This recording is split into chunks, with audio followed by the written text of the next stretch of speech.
Hello, everybody, and welcome to the MinnMax Show, a place about games, friends, and getting better. I'm Ben Hansen, joined by Jeff, the Firebat Markiafava. And your audio is working, yes? Yeah. Okay, cool. That's better yet. Also joined by Kyle Hilliard. Hey, just a normal human. That's fine. And friend of the show, dear special guest, Jacob Geller, returning champion.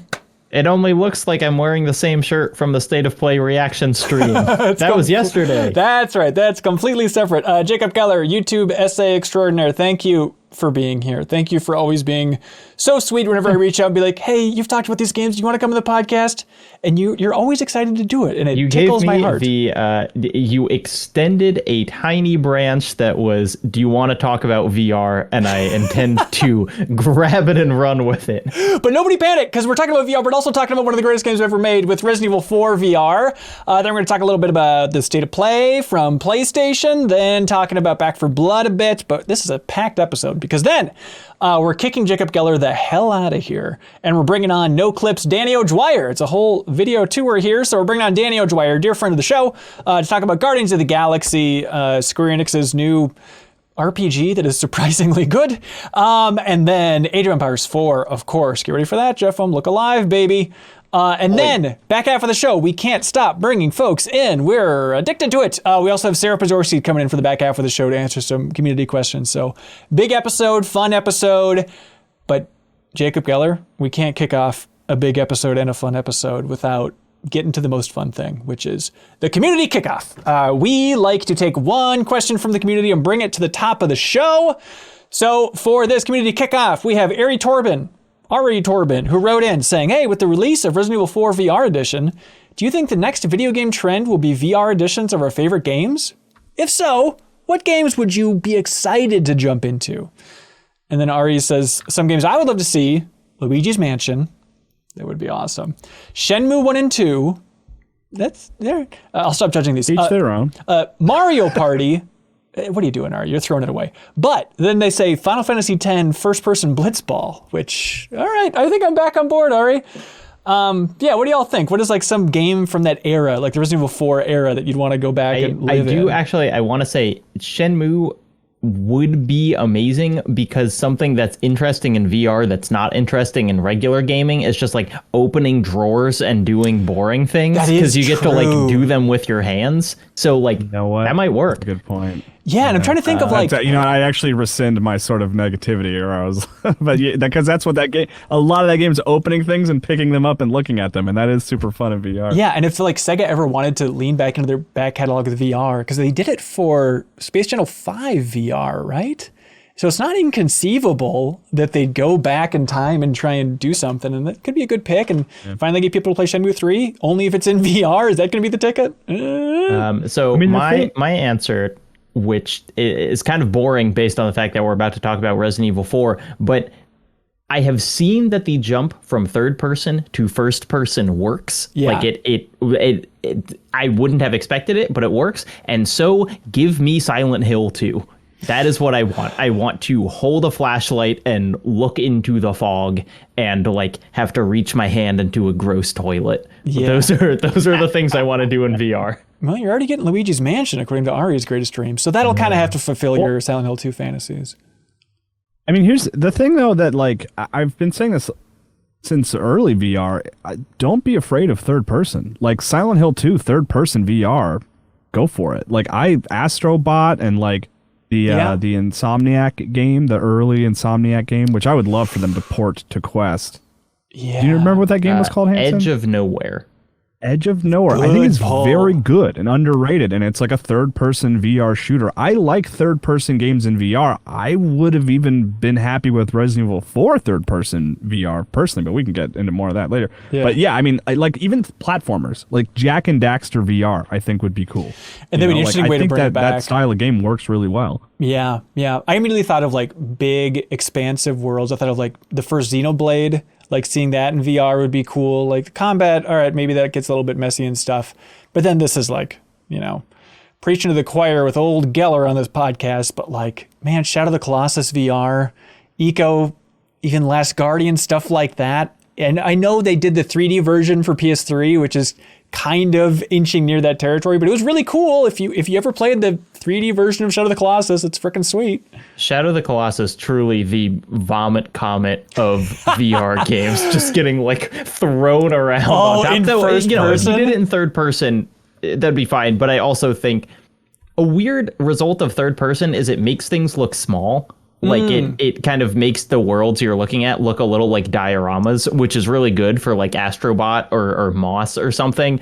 But you do want Shadow of the Colossus to feel like the biggest game in the world. Yeah. And so I don't know. I would love to just be able to walk around them and like look up at it. Yeah. Ooh. Climbing them in first person would just be a lot of looking at fur. Well, that's why the solution, everybody, is you finally make Shadow of the Colossus that multiplayer game that they originally wanted. And I know they wanted co-op, but you make it competitive where the person in VR is first person looking out from the Colossi point of view. And they're doing the whole thing of, the 16th Colossi, like pulling his hand up just so you can get a good look at Wander. There's options here. By the way, there is a Last Guardian PlayStation VR experience. Like, that's it's free, right. And it's like a little, I think it's like 15 minutes or something. And it's basically just Trico kind of looking at you. And it's weird.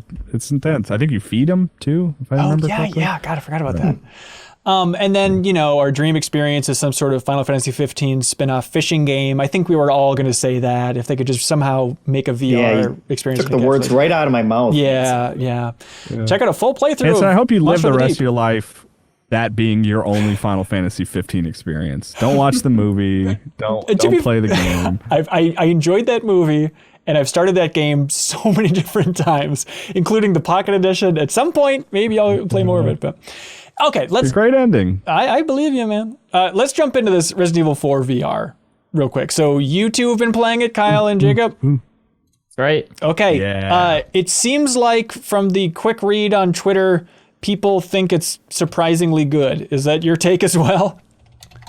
Yes. Okay. That's my take. I posit surprisingly because I like from the moment it was announced, I was on board. I will say, but I love it. Do you want my hot take? Yeah. My super hot take version. Oh boy! I think I'm enjoying it more than Half-Life Alyx.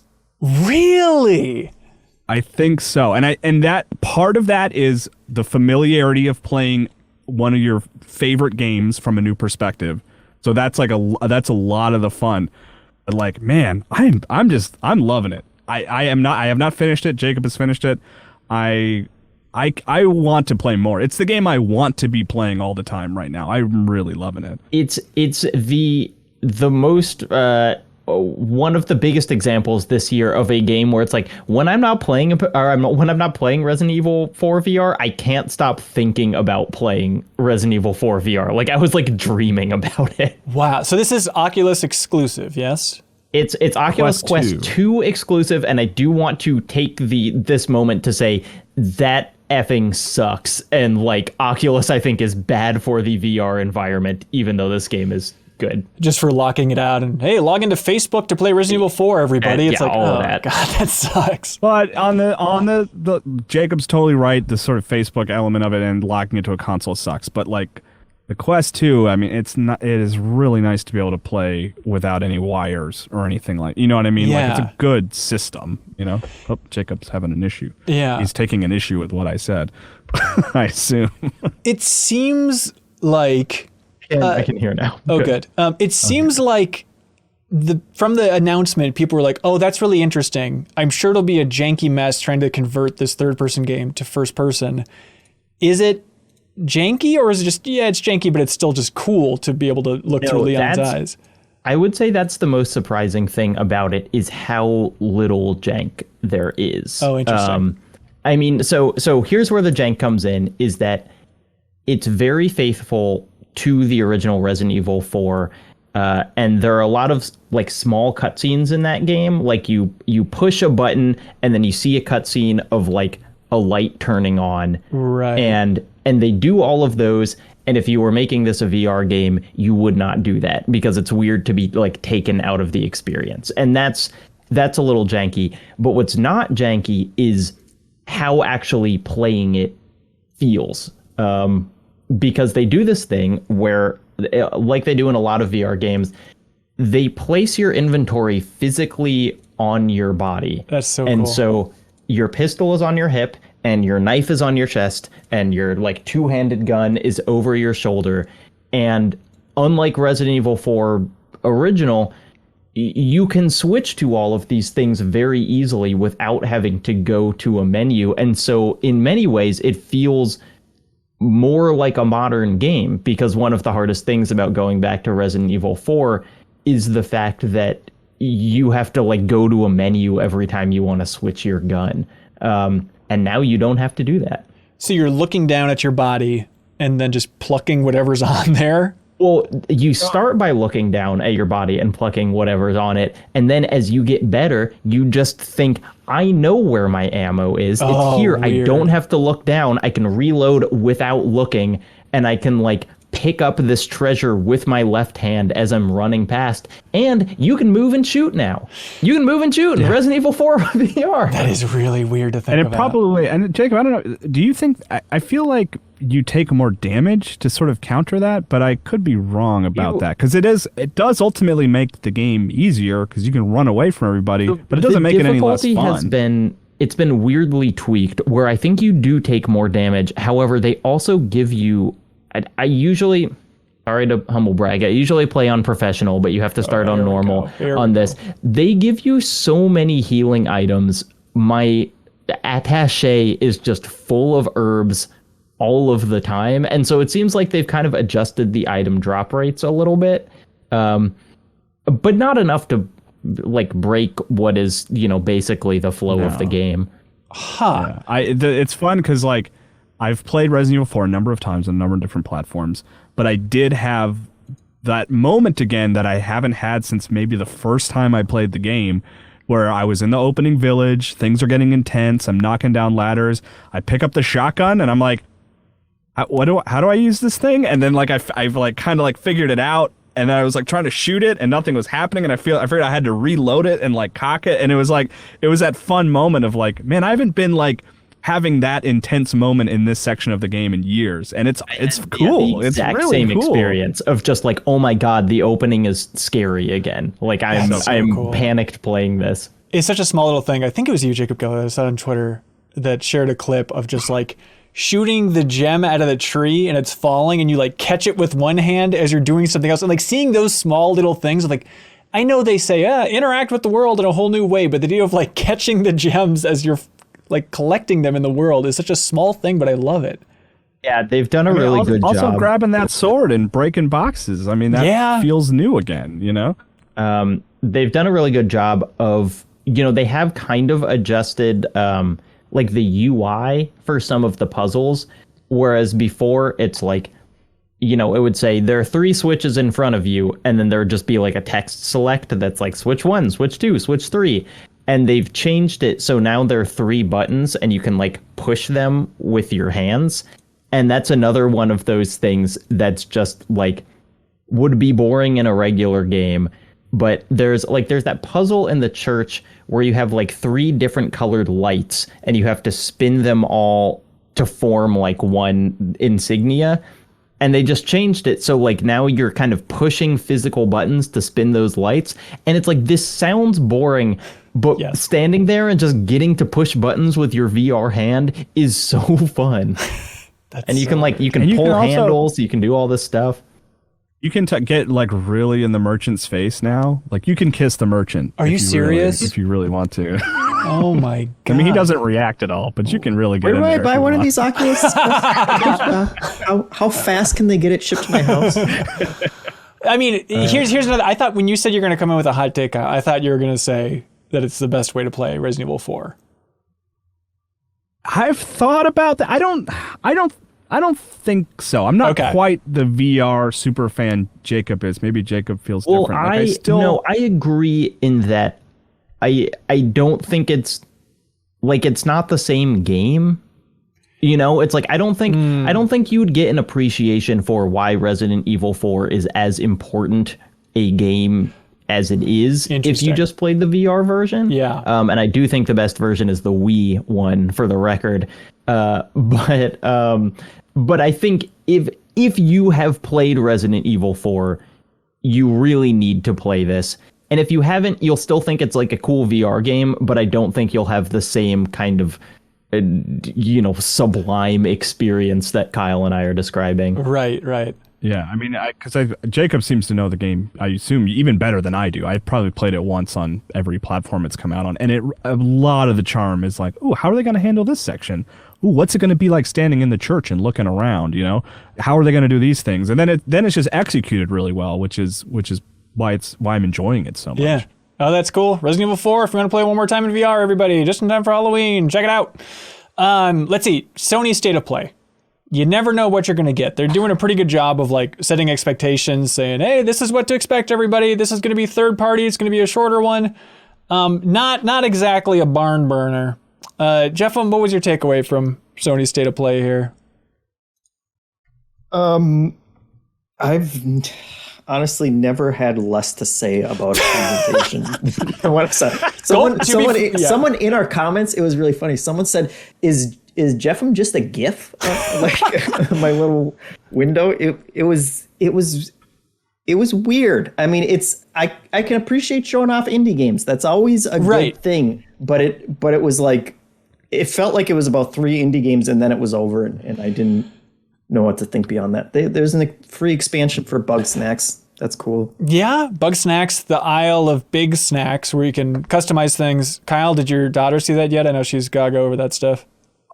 Oh yeah, no, that was huge. That was the big takeaway for the Godbold Hilliard household for sure, is the Bug Snacks. I mean, it looks like a new game practically. The reason Hanson asked me about my daughter is because it is her self-proclaimed favorite game of all time. So she's really excited about it, and it's free and it's cool. But yeah, it was a lot of stuff kind of like that, like Death's Door. It's like, oh yeah, Death's Door, great.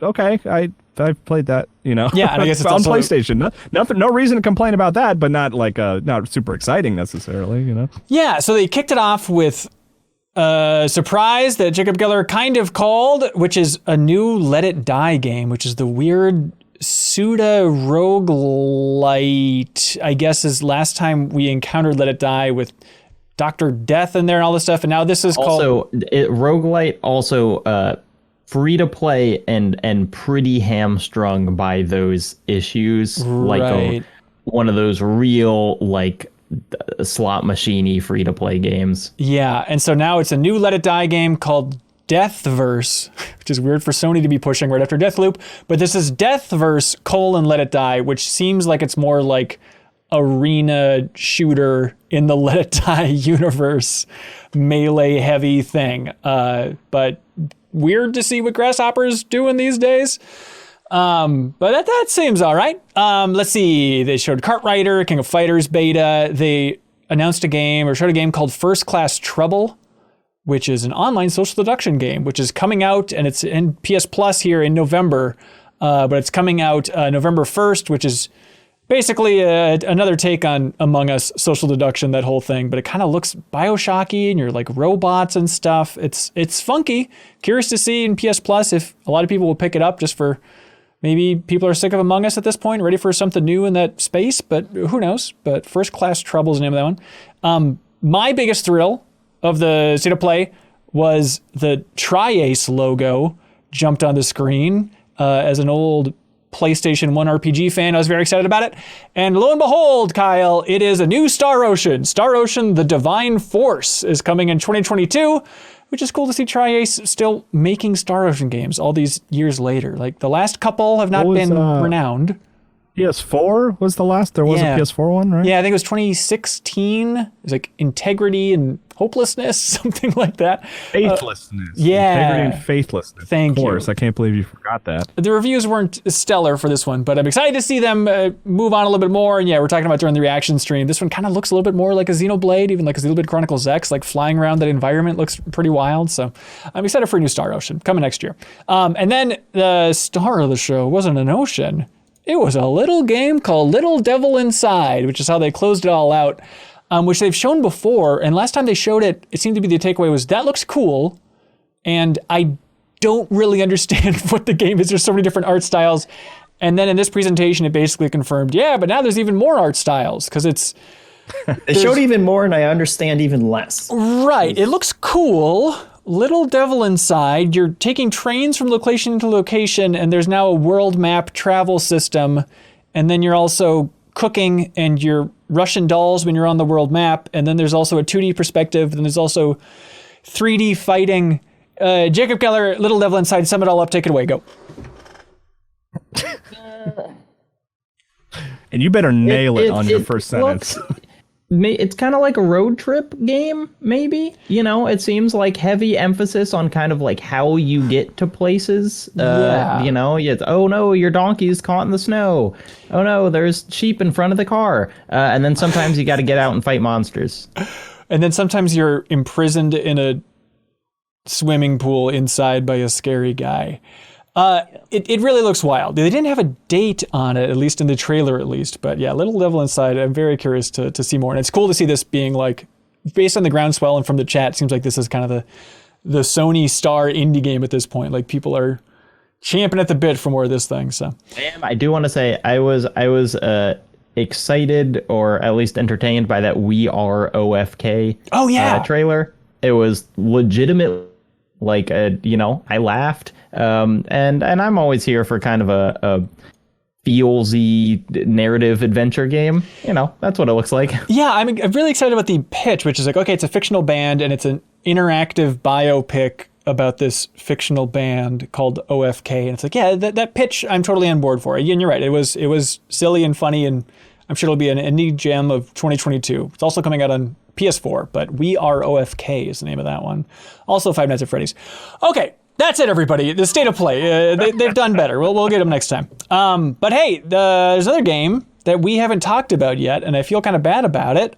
This is Back for Blood from Turtle Rock, the development team who brought us Left 4 Dead back in the day. Then they went on to Evolve, a couple other things here and there, some VR stuff. Now they're back with Back 4 Blood, which is very much the big spiritual successor to Left 4 Dead. They said, if Valve isn't going to make it, we'll frickin' make it. We'll get Warner Brothers to fund it. I've played a little bit of this, a couple hours worth. Kyle, where are you at with this thing? Probably a little bit further than you. Like, unlock the second set of characters, which is like, I don't know, 5 levels, 6 levels, something like that. And Jeff, I think you've been playing it too, right? Yeah, I'm in between you two, I guess. Okay, and Jacob Geller, you're off the charts? I have beat the campaign on the first difficulty. Okay, right on. Yeah, all right, you have the most experience. What do you think about this, Jacob Geller? It's interesting. Okay. It's, you know, when it's kind of functioning normally, it's exactly what you would want it to be. Yeah. You know, it's like, I think the thing that it does best is being a Left 4 Dead kind of game. And it's like, if you got friends and you're going through, you know, like just Jacob, I don't think you even need to put the kind of qualifier on there. This is Left 4 Dead. At its like, best, without it's even, Left 4 Dead. You know? And it turns out that's still fun. Like that's a fun game to play. And it has these additions, and some of them I think are good. But a lot of it just feels like, oh wow, Valve games sure are polished, and this is not. Like I would describe the game as really inconsistent, just in terms of difficulty, in terms of kind of like level quality and variety. You know, it's just like we would be playing and having a great time, and then it would just be, the game would seem to just decide like, I'm not going to be fun anymore. And then we would struggle with that for a while, and then the game would start being fun again and we'd keep playing. But it seems a little random. I don't know. Have y'all experienced that? The director is just kind of like, you know what? I'm not the director's just like, this one's for them. It's like, this is not one for me. This one's for them. I'm gonna phone it in. I don't know, Kyle, you joined it? You're playing with your wife then, or? Yeah, because like it was a big one for my wife and I, the Left 4 Dead and Left 4 Dead 2. And my reaction is kind of like, you know, always been like, oh, they should make another Left 4 Dead. Oh, Turtle Rock's making Back for Blood. This is gonna be a new Left 4 Dead. That's what I want. I want a new Left 4 Dead. And then we played a bunch of it, and I was like, oh, okay, yeah, this is Left 4 Dead. Okay, this is what I wanted, I guess, but I'm not really energized to like keep going. It's more like a game that I see staying on the hard drive as like a fun co-op experience, but it's not lighting me on fire. I think it's the thing we talk about all the time, which is, did people really want a new Left 4 Dead, or did people want to be back in time playing with their buddies, having a good time with Left 4 Dead? Because like Left 4 Dead in so many people's memories is like, oh, drinking beer in college, having a great time with this thing, and it's like that's what people are nostalgic about ultimately, right?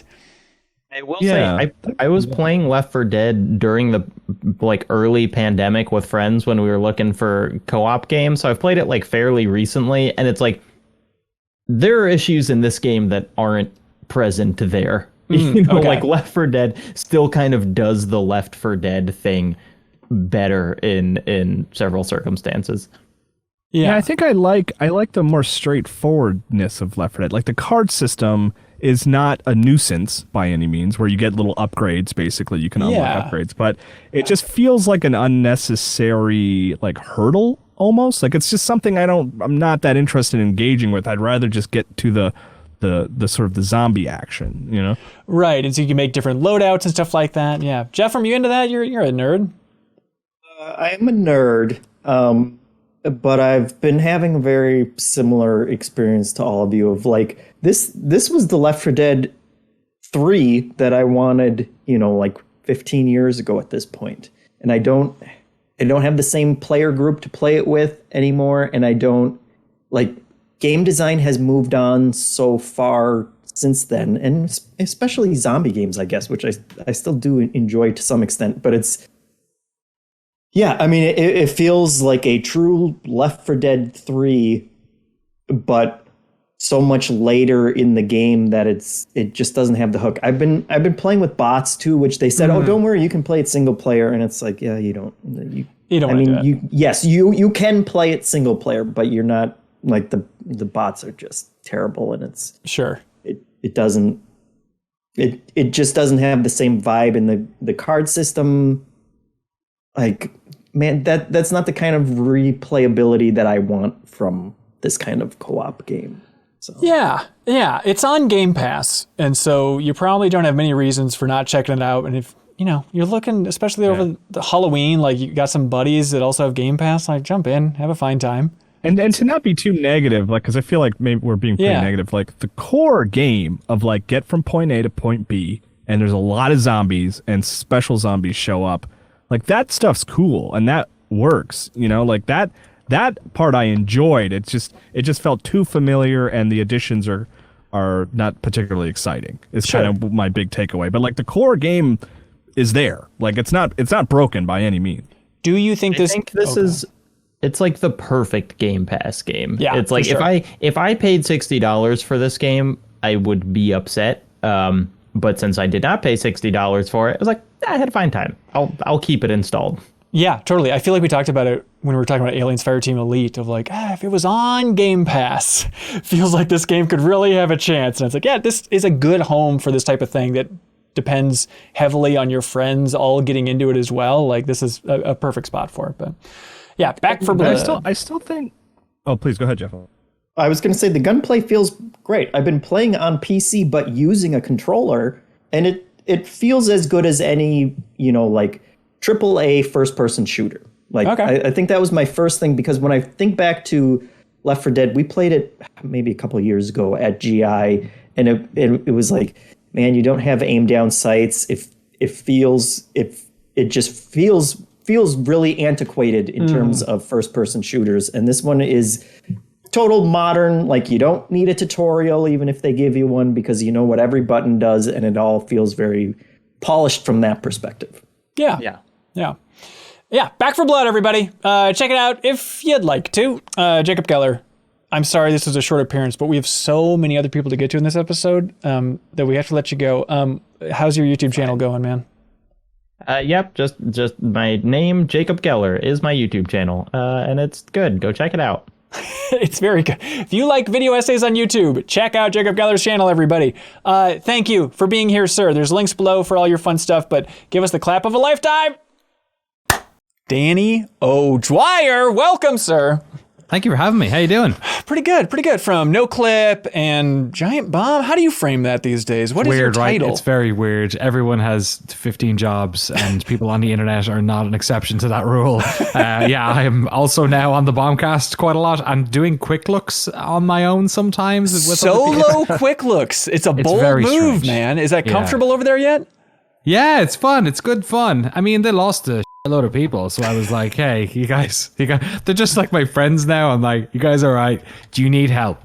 You have a European-sized hole in your stuff. I can jump in for a while. And I was only meant to jump in for like a couple of months, and then more people left. So I'm just going to just stick it around for the moment. Who knows how long it'll be? Yeah, and now Voidburger's there, so she's taking your spot. Is that going to be the hot swap here? That's good. No, I don't. It's news to me. I guess ask me in a week if I'm still there. That's fair. Danny, I thought of you for this episode. I wanted to have you on it because Age of Empires 4 is out this week. And I feel like us Age of Empires fans have to stick together. We got to do a weekend just to try. Yeah, why are me and Jeff in here? Kyle, did you bring a book? See, this is the crap. This is what we have to deal with. Switch. I'll play some win back. On Every time we bring up a historic legendary game, everybody always goes for the jokes about, RTS, they're boring and dry. What's more historic than Operation Winback, the game that invented the cover system? That's right. That's right. It's very historic and lovely. I just don't recommend playing it. We played it on the stream, and it's all right, you know? We'll be playing it during Extra Life, I think, because it's kind of a fun, wonky multiplayer mode. But Age of Empires 4, Danny, let's jump into this sucker a little bit, because everybody's stepping on its thunder. Jeffem cracking these crude jokes, but then also like the big review embargo, which it's like, it got pretty good reviews. It's sitting somewhere in 8s and stuff, you know, mainly. And then like the review embargo lifts, and then it's also the same day that they're like, Halo Infinite's campaign. Everybody look over here. I'm like, Microsoft, what are you doing, you idiots? I know, they did it to themselves. Space it out. Yeah, it's very bizarre. Yeah. It's like, yeah, it says a lot, I guess. But Microsoft have done Age of Empires right over the past, like, 5 years. Like, I remember when this whole initiative started, because, like, yes, this is the first numbered Age of Empires in, like, 15 years, but they have done, you know, definitive editions of all 3 games. Like, I can't think of another, you know, time a company has done that, especially considering, like, how different 2 and 3 are. They're completely different games, engines, everything. Yeah, I mean, definitive edition, but then also just having the HD version, then you can include Age of Mythology, and then when you tack on the idea that they're releasing new expansions, they released 1 for Age of Mythology and then like 700 for Age of Empires 2. It's wild how hard they're trying to push this boulder up the hill, only to be met by scoffs by Jeff Marchiafava. Look at all those board games behind you. You're too cool for Age of Empires, man. No, I think it's great. I only said that because I knew that you guys were the ones who were going to talk about it and are the ones with experience about it. Thank you. That's very kind of you. I mean, you're not wrong as well. It does occupy like a very weird like hole within, you know, real-time strategy. At one stage, it kind of was real-time strategy, right? It was the biggest of the bunch. There was Command & Conquer as well, but that was more, you know, combat focused. But it's funny how, like, I know Age of Mythology sort of ended up being a spiritual successor to it all, but games like Rise of Nations, the type of game that Age of Empire is, kind of did disappear. Like, you know, you'd StarCraft and then you would like city builder games, but Age of Empires is kind of like a weird, like nowadays it's like a weird half and half between, you know, a kind of a city builder economy game and like a combat game. And, well, before it was sort of like, I don't know, the standard. Now it is still its own weird thing. And that specific groove is an RTS that's, hold on to your hats, everybody. It's a chill RTS. It's one where you don't have to get down to the millisecond of your build order and study everything. And like, when I play StarCraft 2, like peak StarCraft 2 playing, is like, you'd be a minute into a game, be like, this game's ruined. This is effed. There's no chance of coming back from this. Whereas, like, honestly, at least the level of Age of Empires 4 I'm playing at right now, it's like, yeah, hotkeys if I feel like it. Which, like, for an RTS is a pretty weird move. Yeah, it's you know, you can tone it down. I know if you play online Age of Empires, it does tend to be a bit more, you got to know your QEs for your farms and your QEs for your houses and all that stuff. But yeah, like, go play that AoE to DE and just listen to the music, and that tells you what type of game you're playing. Yes. It's just like do. We're out, and it's from like the world music section of Tower Records. You know, it's just like but like played on like a IBM synth or something. It's just like and all the voice acting and all the like wolololos, and it's just like a Even the combat in that game is kind of silly because it's trebuchets firing against elephants, and like it's not never really was like it was serious in its sort of it was kind of like the video game version of like Encarta Encyclopedia or something. But it wasn't. Right. It wasn't like the game in and of itself is kind of like dorky and silly and fun. And I think Age of Empires 4. It's very much like in the ilk of, obviously it's 3D like 3, but it's very much vibing off of Age of Empires 2. It's like a sequel to 2, right? Yeah, for sure. And that's the biggest shock is, I mean, maybe it's not a shock if you're Microsoft, you're looking at, okay, what's the best-selling Age of Empires? I'd have to imagine it's Age of Empires 2. And okay, we're going to bring it back after so long. It kind of feels a little bit like that.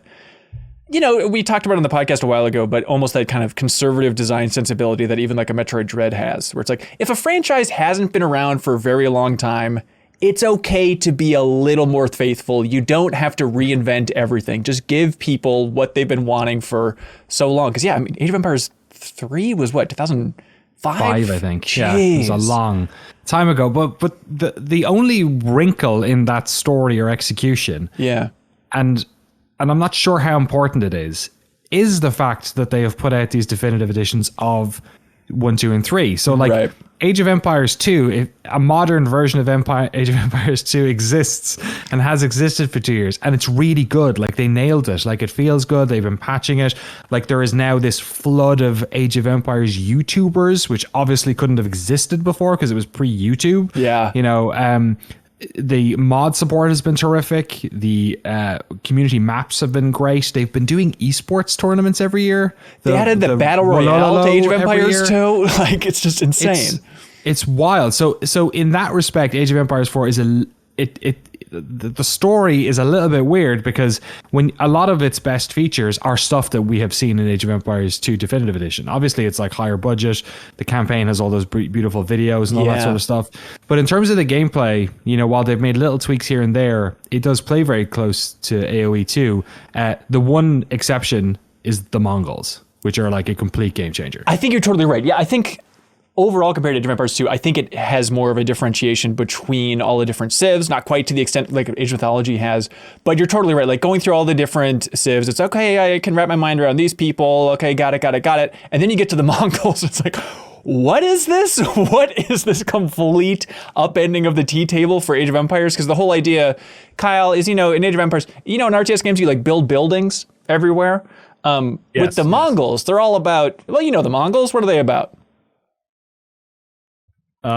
Pillaging, destroying. Yeah, that sounds good. Staying on the move is a general idea, right? And so it's like, okay, we want them to be raiders in this game, so all of their buildings can be mobile. So it almost harkens to like a Terran in StarCraft, I guess, a little bit, where you can fly the things around. But it's just so weird to have one civ that's so wildly different. And are you digging them so far in Age of Empires 4, Danny?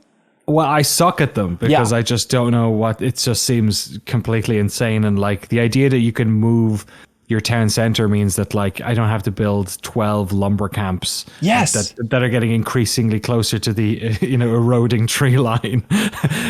You can just move the thing. And that's the crazy thing is like right out of the gate, it's like, okay, I'm just going to move my town center directly in between the forest and the berry bushes. It's like, what a luxury. Done. And they do have something to collect, which collects everything. They also have like an automatic stone collector, which super threw me off. And then also instead of farms, because of course they're nomadic people, they don't create farms. They have to just abandon them all the time. You have these like things that just generate sheep out of thin air. Yeah. What the is that about? I was like, the first time that happened, I was like, it's like a portal or something. A sheep appears, that you murder it. And then another one, 90 seconds. It's got everything you need. So who are you going for? Who's your civ so far? I'm really enjoying the Mongols. I think that's I would have traditionally always gone to Celts, which was more because they kind of speak a fake version of Irish. Ooh, in Age of well, actually, it's probably closer to like what Gaelic was back then. But it always sounds a little bit Irish, so that's I'll mix with the other tech trees. But I I like them. Yeah. They're nice and primal. But to Colin's point, there is actually a buff for the Mongols for pillaging. If you burn down buildings and stuff, you get gold for it. Is one of the it's on the tech tree. I think it's maybe the first age building that you get. What did you make of that? The fact that like they've done a really good job of delineating. I think this game does a way better job, even of 2DE, of delineating which buildings are going to unlock and which ones are in the next age. And then also having that sort of way of skipping the ages where, kind of like the Castle Age in 2, there is a specific building which says you are now kind of moving to the next stage. Right. What do you make of all that stuff? I think it's interesting not to lock down the town centers with upgrading the next age anymore. Like, I think it's a smart move. Just be like, okay, just build this and then you'll be kicked in. And especially where it gets wild is I'm mainly focusing on, I'm going to butcher the pronunciation, Abbasid dynasty, Abbasid. So how do they play? They're really Are they the funky. other weird one? There's another one that's a little bit strange. They're a right? little funky, yeah. So their thing is they have, what is it, the House of Knowledge? I forget it's called, but you build one building and then you're going to the different ages from that by adding wings onto that. And also it's a weird, funky thing where the more buildings you build around that core House of Knowledge, I'm probably butchering the name, but it adds like weird bonuses. So if you have 10 buildings around that building, then every villager, the first one is every villager gathers everything 10% faster. And there's like 4 tiers of that until you enter the golden age. So I really like them just for something a little funky. And like, you know, they have interesting details too, where it's like, okay, because it's a Muslim civilization, you can't harvest boar, but you get more berries on return. So it's like, there's smart little interesting details here where it's like, hey, there, turns out this is a team that's trying to pay attention to history, which is kind of cool. And I'm glad they've at least put in some of that variability in those 2. And there is probably more in the other 6. There are, but the fact that there's only 8 civs is kind of, I think that's just the cost of modern game dev though, right? Is that if you're going to have that level of detail with these buildings, it's harder to have 25 civilizations. I think so. I'm happy. I'm happy with the variety of the civs so far. It's definitely like, okay, you're going to be fighting a lot of spearmen across everybody, but still, I feel like there's enough distinction here. We're having 8.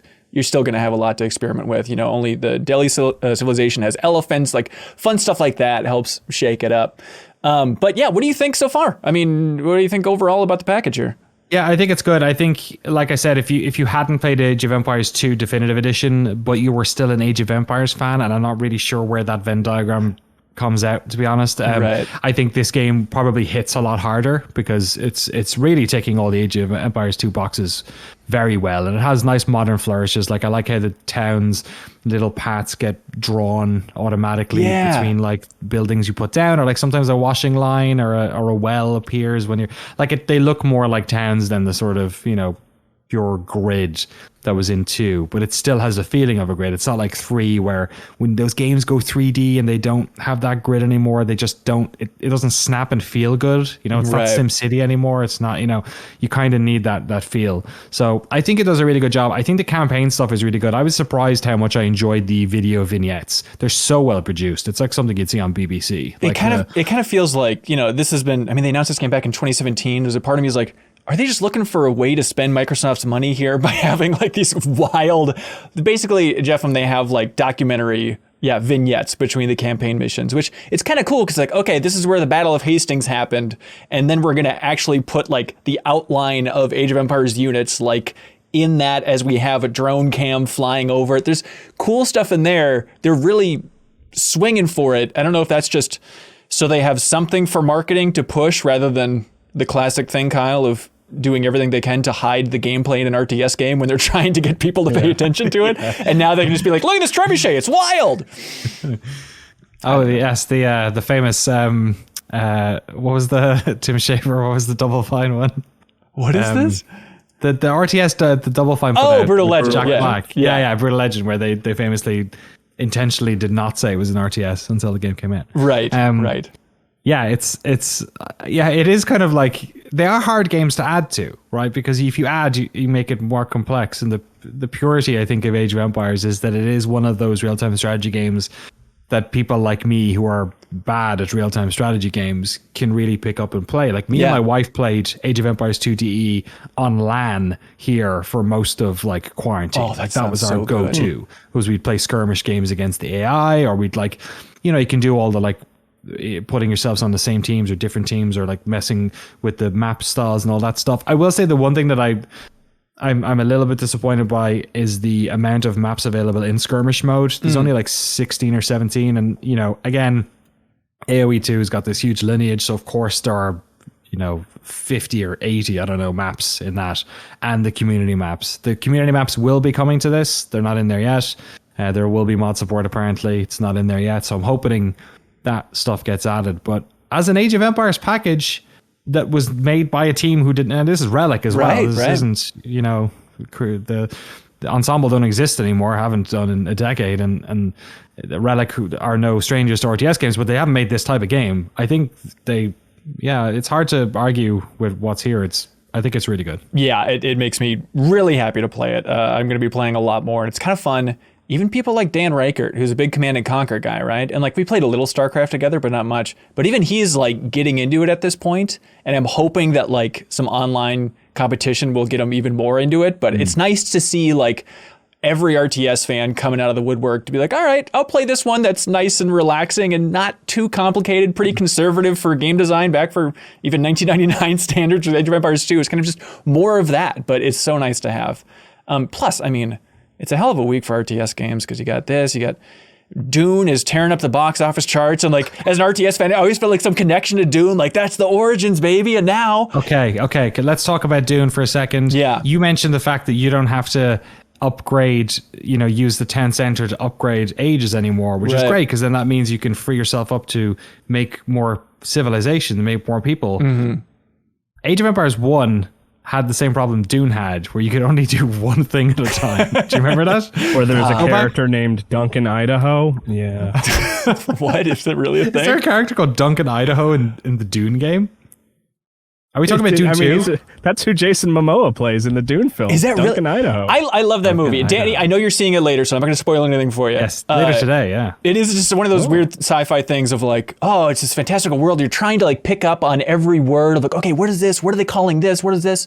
And then it's like, oh, and then Paul and his mom, Lady Rebecca. It's like, what is this? Come on. I have to turn the subtitles on to understand the basic concept of everything else in this world except for Paul.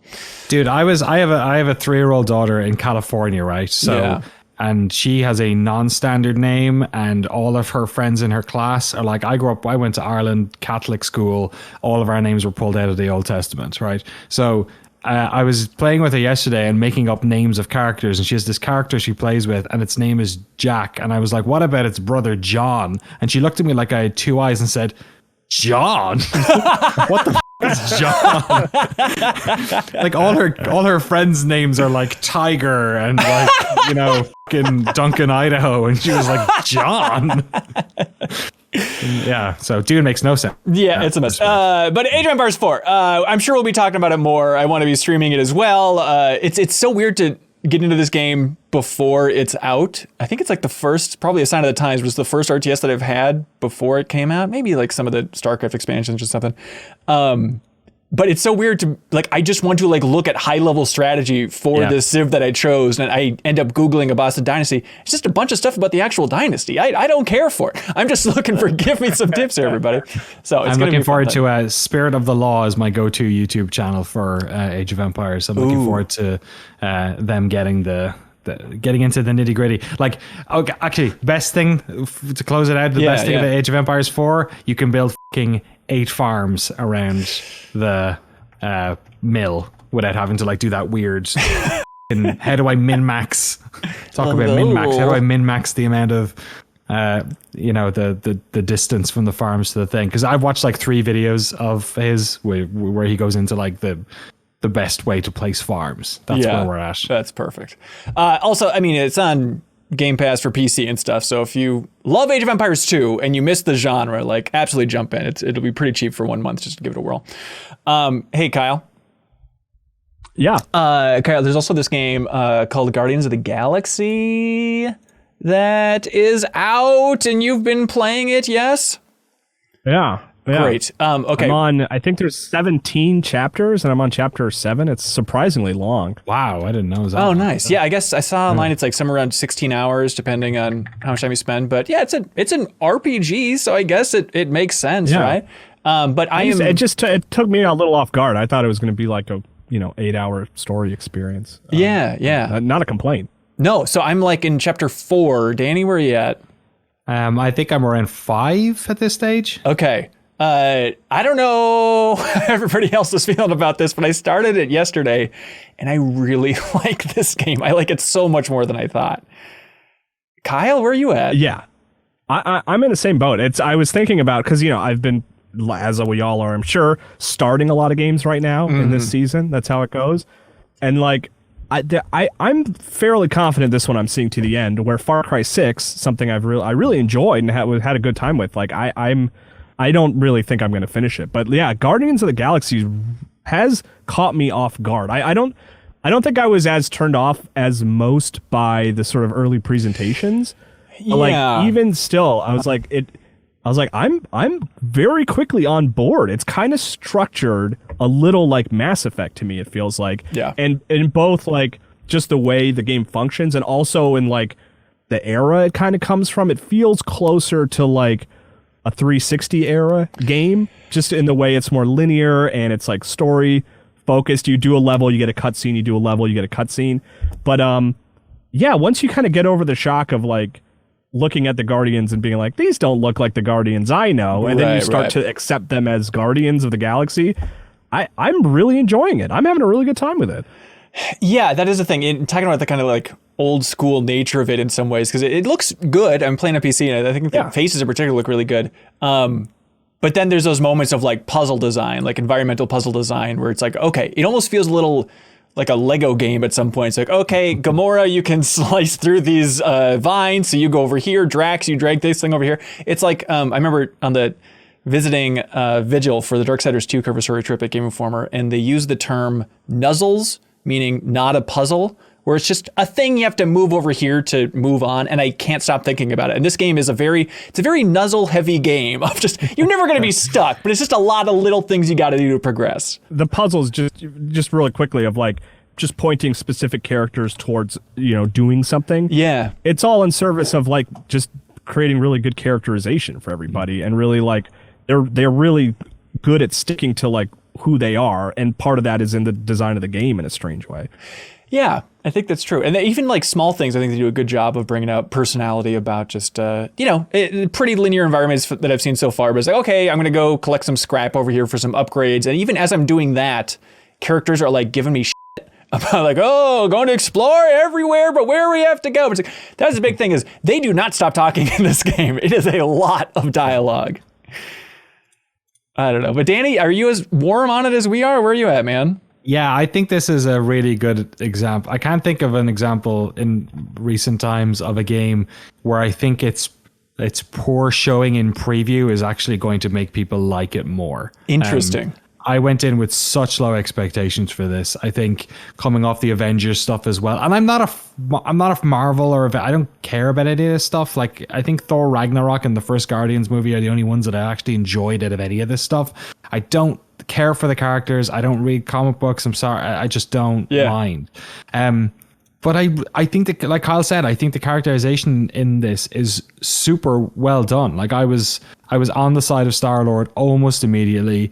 I think Drax is hilarious. Like, I'm constantly laughing at the back and forth between him and Gamora. To your point about like them saying stuff, like at one stage I accidentally fired my gun in a random place where there was nothing ever to shoot, and they all started giving me for firing my gun. I like, love that. What are you shooting at? like stuff like that. And I think the pacing of it is really good. Like, it doesn't. The combat definitely takes like those 3 or 4 or 5 chapters to sort of like warm up to, the rock, paper, scissors of what's going on, and like managing the crew, which is good. Like, your character is as much you're managing the other 4 as you are doing stuff yourself. It's not like you have 1,000,001 abilities as Star-Lord. You have your guns, and they kind of adapt a little bit. Yeah. But then like it's not too much combat, and then it's a bit of story and a bit of walk and talk. A bit of nuzzling, as you said. Yeah. Like puzzles. I think the thing that like keeps me coming back. And like Kyle, this has been a game that in a season in which I am more than happy to say I will come back to you later. This is one that I keep going back to. Is there's just, it really seems to be trying. Like all the environments keep getting weird. The enemies are weird, like jelly cubes. Yeah. And, boss fights. They do a good job of layering in all the characters early in the game. You start off with just you and one, and then they bring them in one by one. And yeah, like no one part seems to be overstaying its welcome, and that's why I think. But I do think this is one of those games that's really hard to recommend yes or no to people, because I think if you don't vibe with the script and all that, you're not going to like it. But if you do, you probably will put up with the relatively basic Xbox 360 era gameplay that's happening. Yeah. There is a lot of script. So if you're not, like they constantly talk, which I like. Like, I think that's cool. They also throw a lot of fake swear words around. Like they use the word flark and flarkin constantly. Like you really just got to brace for impact on that. But it's not like it's I don't know, maybe some people are annoyed, Danny. I don't know, maybe you have a better read of where other people are at, but like it's not like it's Immortals or something where there's a lot of dialogue and the jokes are hit and miss. Like this, it's either like pretty neutral or something that's actually pretty funny that they squeezed in there. I think it's just like comedy is one of those things where if people don't like a certain comedy, they kind of hate it. Right. It's not like, it's like the way people think about The Big Bang Theory, right? You either have watched that thing for 8 seasons long or you think it's the worst thing to ever go on television. And so I think that's the problem with some like, and this is a very like comedic upfront kind of story. But it does have a surprising amount of heart to it. Like I am very aware of how much I piss off Rocket when I ask him to do anything that involves him being an animal or small. Right. I mean? Like it's like I really genuinely feel bad. Like every time Star-Lord is like, "Come on, Rocket," I feel it. I'm like, Rocket, like work with me here, man. Come on.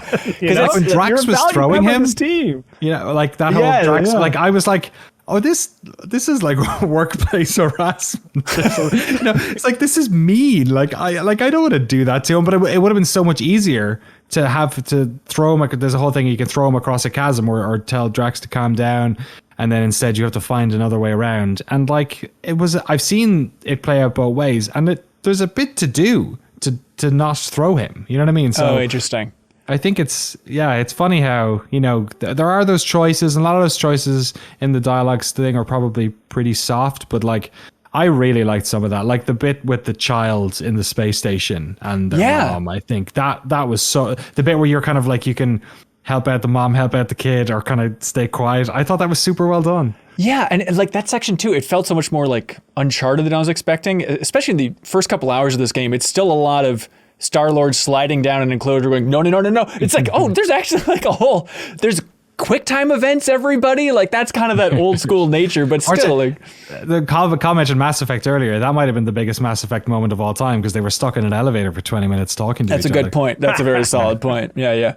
But yeah, it's so weird to think of like the negative note this game got out on and like how much of it was a lot of people were watching Square Enix's E3 press conference and like the demo that they gave at that press conference was maybe 5 minutes too long. And that can sour everybody, combined with the fact that like, they kind of look like the MCU characters, but not quite. And they sound different. Where it's like, I'm totally with you, Danny. I think the environments and the enemies so far are so creative and so beautiful and so weird and out there that it's like, we can't overlook the fact that like, we've seen 2 movies with these characters before and they kind of are a little bit off from that. Like, overlook that. There's a lot of amazing stuff happening here. I'm interested in Kyle, does it, because you're further ahead than us, does it keep being that varied or does it start to like settle into a pattern?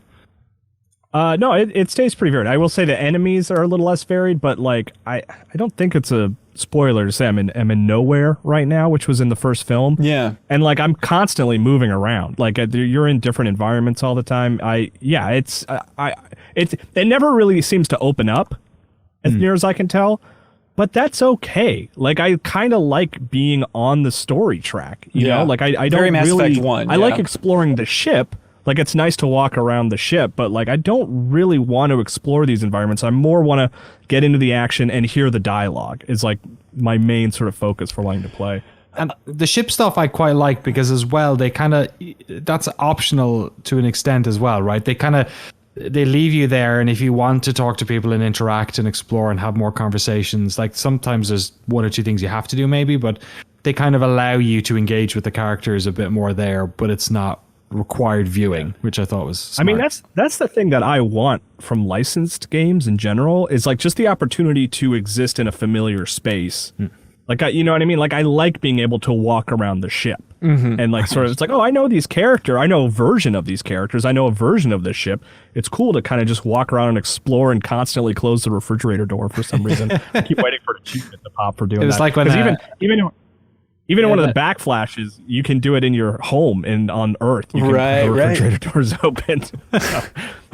Who loves to? Yeah, the best thing about exploring worlds is opening fridges. It reminds me of the like Star Trek Elite Force when you finally got on the bridge. It was just like Right. Yeah, I love that kind of stuff. Yeah. So yeah, it does. I have no attachment to the subject matter, and I, you know, as an outsider, I am also enjoying that space. I also think like I don't think there's a weak character in it. I think Star-Lord is like kind of plays the role of a bit of a doofus, which is probably handy, but like I really like Gamora's characterization. I think Drax is absolutely brilliant, and Rocket, I couldn't even tell you the difference between the two, and then Groot is Groot. Right.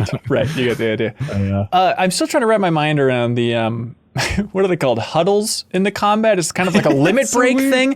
It's the one thing in the game that's the most jarring. I've only done it like 2 or 3 times, but it's like, what is this? So it's kind of like the limit break, but everybody just comes up and literally does a big huddle, and then they say stuff, and then it's like a dialogue choice where you have to like basically just confirm that you were listening to what they were saying, because they say like, we're here to have fun. This is a fun fight, isn't it? And then you choose, yes, this fight is fun.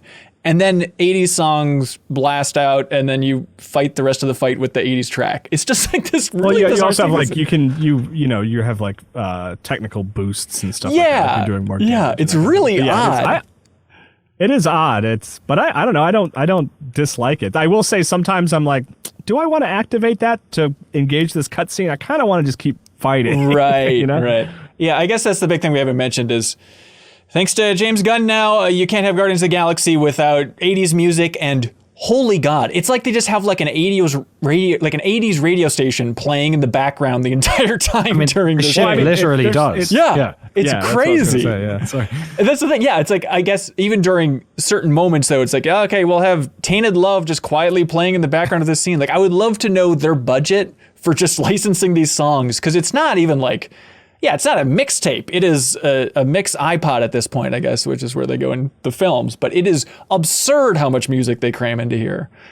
But hey, it's a bunch of 80s nostalgia. I like the soundtrack.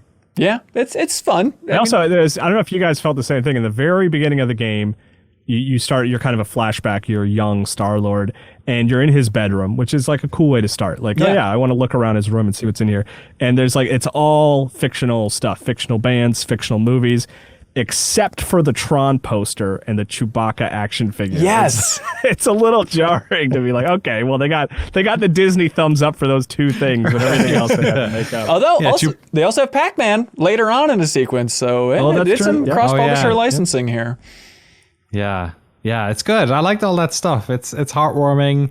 It's, you know, the type of. I often wonder if you have kids, does it change all that stuff as well? I watched Lamb last night, and I feel like if I watched that without having a kid, I would have had a different, you know, reaction to it. But like all those moments with the kids, like I said in the elevator, that stuff is like. It sounded like it worked for everyone. So like it's that type of feeling, you know. I want to know where the characters are going. Like they've set a really good baseline for like their interactions, and I want to see not just the Guardians, how they get on. Like I want to see all these other characters we keep bumping into. Yeah, I wonder how much of it is, you know, who knows how long they've been working on this thing exactly. But it's Eidos Montreal, which is bizarre to be like, oh, the Thief reboot team and the Deus Ex team are moving on to this, but they were a big supporter in development of Avengers, and so it's like it seems very based on that tech. So it's interesting to think of like that team kind of honing their tech chops, understanding the tools with that, and now moving on to this completely single player game. But Kyle, I'd imagine you're still gaga over the fact that this is a single player experience. Oh yeah. Yeah, I am totally like this is what I want from Marvel continuing forward. I don't care about the Avengers sort of model. I don't want to play games like that. Yeah. But this I love. Yeah, this I'll take. There it is, everybody. Guardians of the Galaxy available on everything, including Switch. The big cloud version if you're nasty. But hey, Danny, For all you filthy motherfuckers out there. With good Wi-Fi. Yeah. Danny, thank you for joining us, man. We appreciate it. Absolute pleasure. Talk to you for Age of Empires 5 in 20 years. Absolutely. If people love you and they want more of you, where should they go to consume your soul? Oh my God. Just go to youtube.com/NoClip video. Check out, we just did a round of documentaries on 2 2021 indie games. So if you want to check out design retrospectives, so to speak, on Death's Door and Chivalry 2, check out the YouTube channel and support us on Patreon if you're into that type of thing, which something tells me, if you're listening to this, you've probably dabbled. That's true. Danny, you're welcome back whenever you want, man. Sorry for keeping you here for so long. Absolute pleasure. I gotta go see Denis Villeneuve's fucking the Heo controls the box office controls Dune. See you later. Enjoy. Okay, give us one clap to clap out, dude. You got to do it. Clap. Sarah Podzorski, welcome to the show. Hello. Sarah, you're here just in time because I've been dying to tell you about something. Yeah. You know, like that thing you use every day, the computer, and like how there's that box on the top that's typically white and you can like type stuff in there? Like the URL bar? Oh, okay. Yeah. Do you know it? Yeah, okay, yeah. Great. Jeff, seriously, listen up, dude. It turns out we exist only because people go to that and then they type in www.patreon.com/MinnMax with 2 N's. Can you believe it? Isn't that wild? I don't know. we believe it. Sorry, we're not in awe. We know how this process works. Yeah, not in awe, nodding off. Hey, look at this though. We exist because of people like Timmy D. Timmy D getting biz on the crops, right, Kyle? Anyways, Timmy D supports us with the Synced Up podcast and says, "Hello, MinnMax fans. Last Saturday." Don't let the beat drop, Hanson. Don't let the beat drop. Thank you. Last November, the Synced Up podcast supported Ben and the cohorts. Oh, hang on. I need the music. Supported the cohorts and it went so well we decided to do it again. We received a large outpouring of love from everyone here and even made some lifelong friends too. Well, we still have a video game show, the Synced Up podcast. We also started a new show a few months ago, aptly named the Synced Up Filmcast. In this show, we focus mainly on watching, reviewing, and ranking different movie franchises. We also recap the news and react to new trailers from the week too.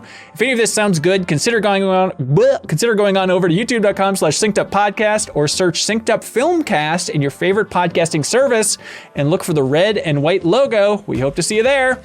Also, thank you to the fine folks at Fixture Gaming. They want everybody to know about the Fixture S1, which was a clip that you put onto your Nintendo Switch Pro controller. Then you actually slide the Switch screen on there so you can play with the best controller on the go. There's a link in the description if you want to go check it out on Amazon. It is $35. There's also the carrying case bundle. And because they're very generous over there at Fixture Gaming, they have been giving away custom MinnMax Fixture S1s. You can win one by following us on Twitter. We have a giveaway going all the time, so check us out on Twitter, everybody, for the big Fixture S1 giveaway. We are MinnMax Show on Twitter. Also, Kyle, you're going to be very excited about this one, because we also have a new item from I Am 8-Bit, our dear friends at I Am 8-Bit. They want everybody to know that they have in their store the one and only thing that's not popping up right now, and I don't know why. There it is, the Hyperlight Drifter 4 vinyl soundtrack, Kyle. Have you seen this vinyl soundtrack? No, but I adore that soundtrack. I actually bought it digitally when the game came out originally. Oh, That's awesome. how much I love it. You should really check this out, though. It is fantastic. The music is by Disaster Piece. The art is by Heart Machine and Drew Wise. It also includes the full digital soundtrack. You can get it in I'm 8-Bit's wonderful online store, where everything in that store under $100 is 10% off if you use our super secret promo code SCAREDSTUPID. No space. Scared Stupid. No space. You get 10% off everything in I Am 8-Bit's wonderful online store, and you can help support them because they support us in a big way, and they're very generous with the community in a big way, because every single week they give out a prize to the MinnMax community, whoever submits the greatest question of the week over on Patreon. So whoever submits the greatest question will win a prize, and you can submit a question if you support us on Patreon at the $2 tier. Are you all ready to go?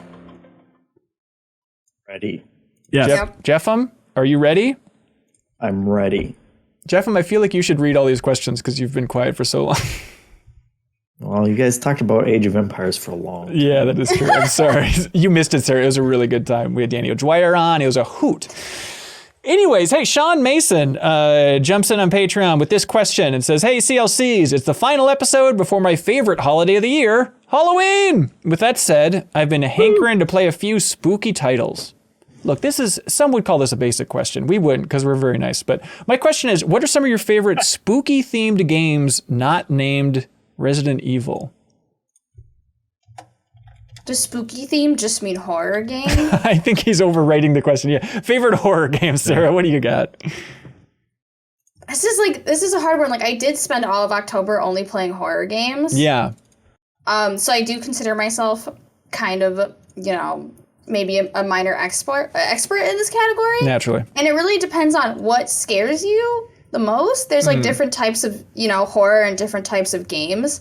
I'm still a big fan of all the Amnesia games. I really liked Amnesia Rebirth, but it was too scary for me. Really? That was your limit? I could not get through it, and they had to go back in and patch it to make it less scary because people weren't making it through. But then you have like the games that maybe aren't as scary, but they're stressful. So I consider Resident Evil stressful. Right.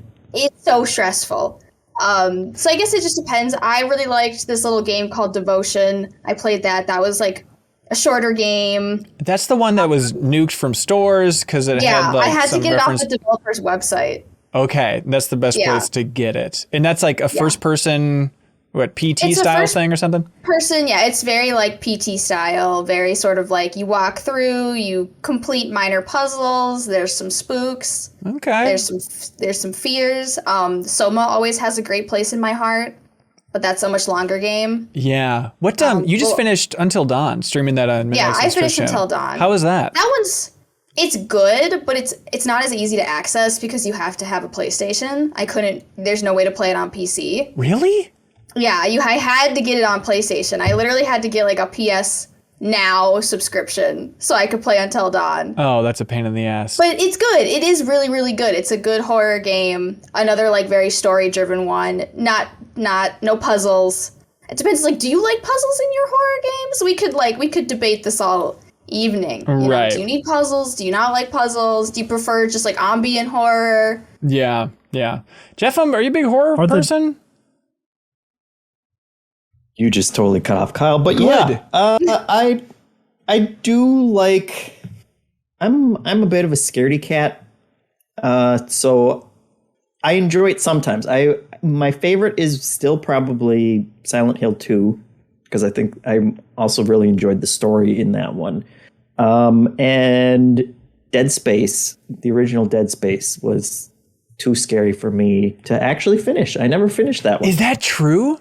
It was just like I had such dread playing that game. I would play it for like I was playing it consecutively like night after night, but I'd play like 5 minutes and get through like one room and be like, yeah, okay, I accomplished a lot. I feel that's a good stopping point for tonight because it's just like I think it's the atmosphere that gets to me most, and like I'm such a sucker for jump scares all the time, and that game was especially bad about it because they're constantly jumping out behind you and doing all kinds of cheap things, and so it just it gets to the point where they don't even actually need to do the actual jump scare if they've established that it could happen, and it can. Then it's like the atmosphere will just freak me out, and I become crippled with fear. Yeah. Mm-hmm. I mean, I'm a big fat baby boy when it comes to scary games. But like we just did the deepest dive in Dead Space and I played through it for the first time.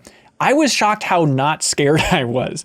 And I think it's totally just that atmosphere thing. Weren't you also playing in the middle of the day with like all your windows open and like an AirPod in listening to like circus music or something? I don't know. That might make I don't know why that's relevant, Kyle, but yeah. But no, I think it's just also just like the atmosphere. You're totally right. Where it's like, I know I'm never going to be stuck on a ship with a bunch of bloody aliens. Like, yeah, there's a jump scare that can happen compared to something like Fatal Frame 2.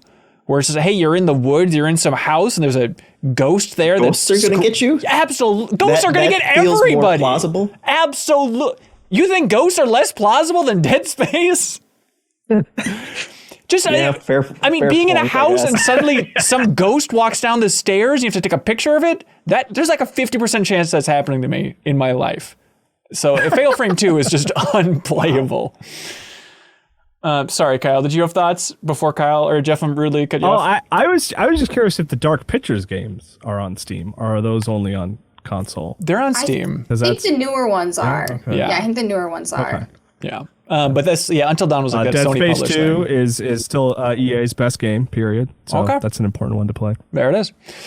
Aaron Yu writes in and asks very specifically, hey, Grand Theft Auto 3 just celebrated its 20th anniversary on October 22nd. This might be a big question, but has there been a more impactful game in the game industry in the last 20 years than GTA 3? Because he's not sure that there has. I feel like you could make a long list of games in the last 20 years that have been impactful.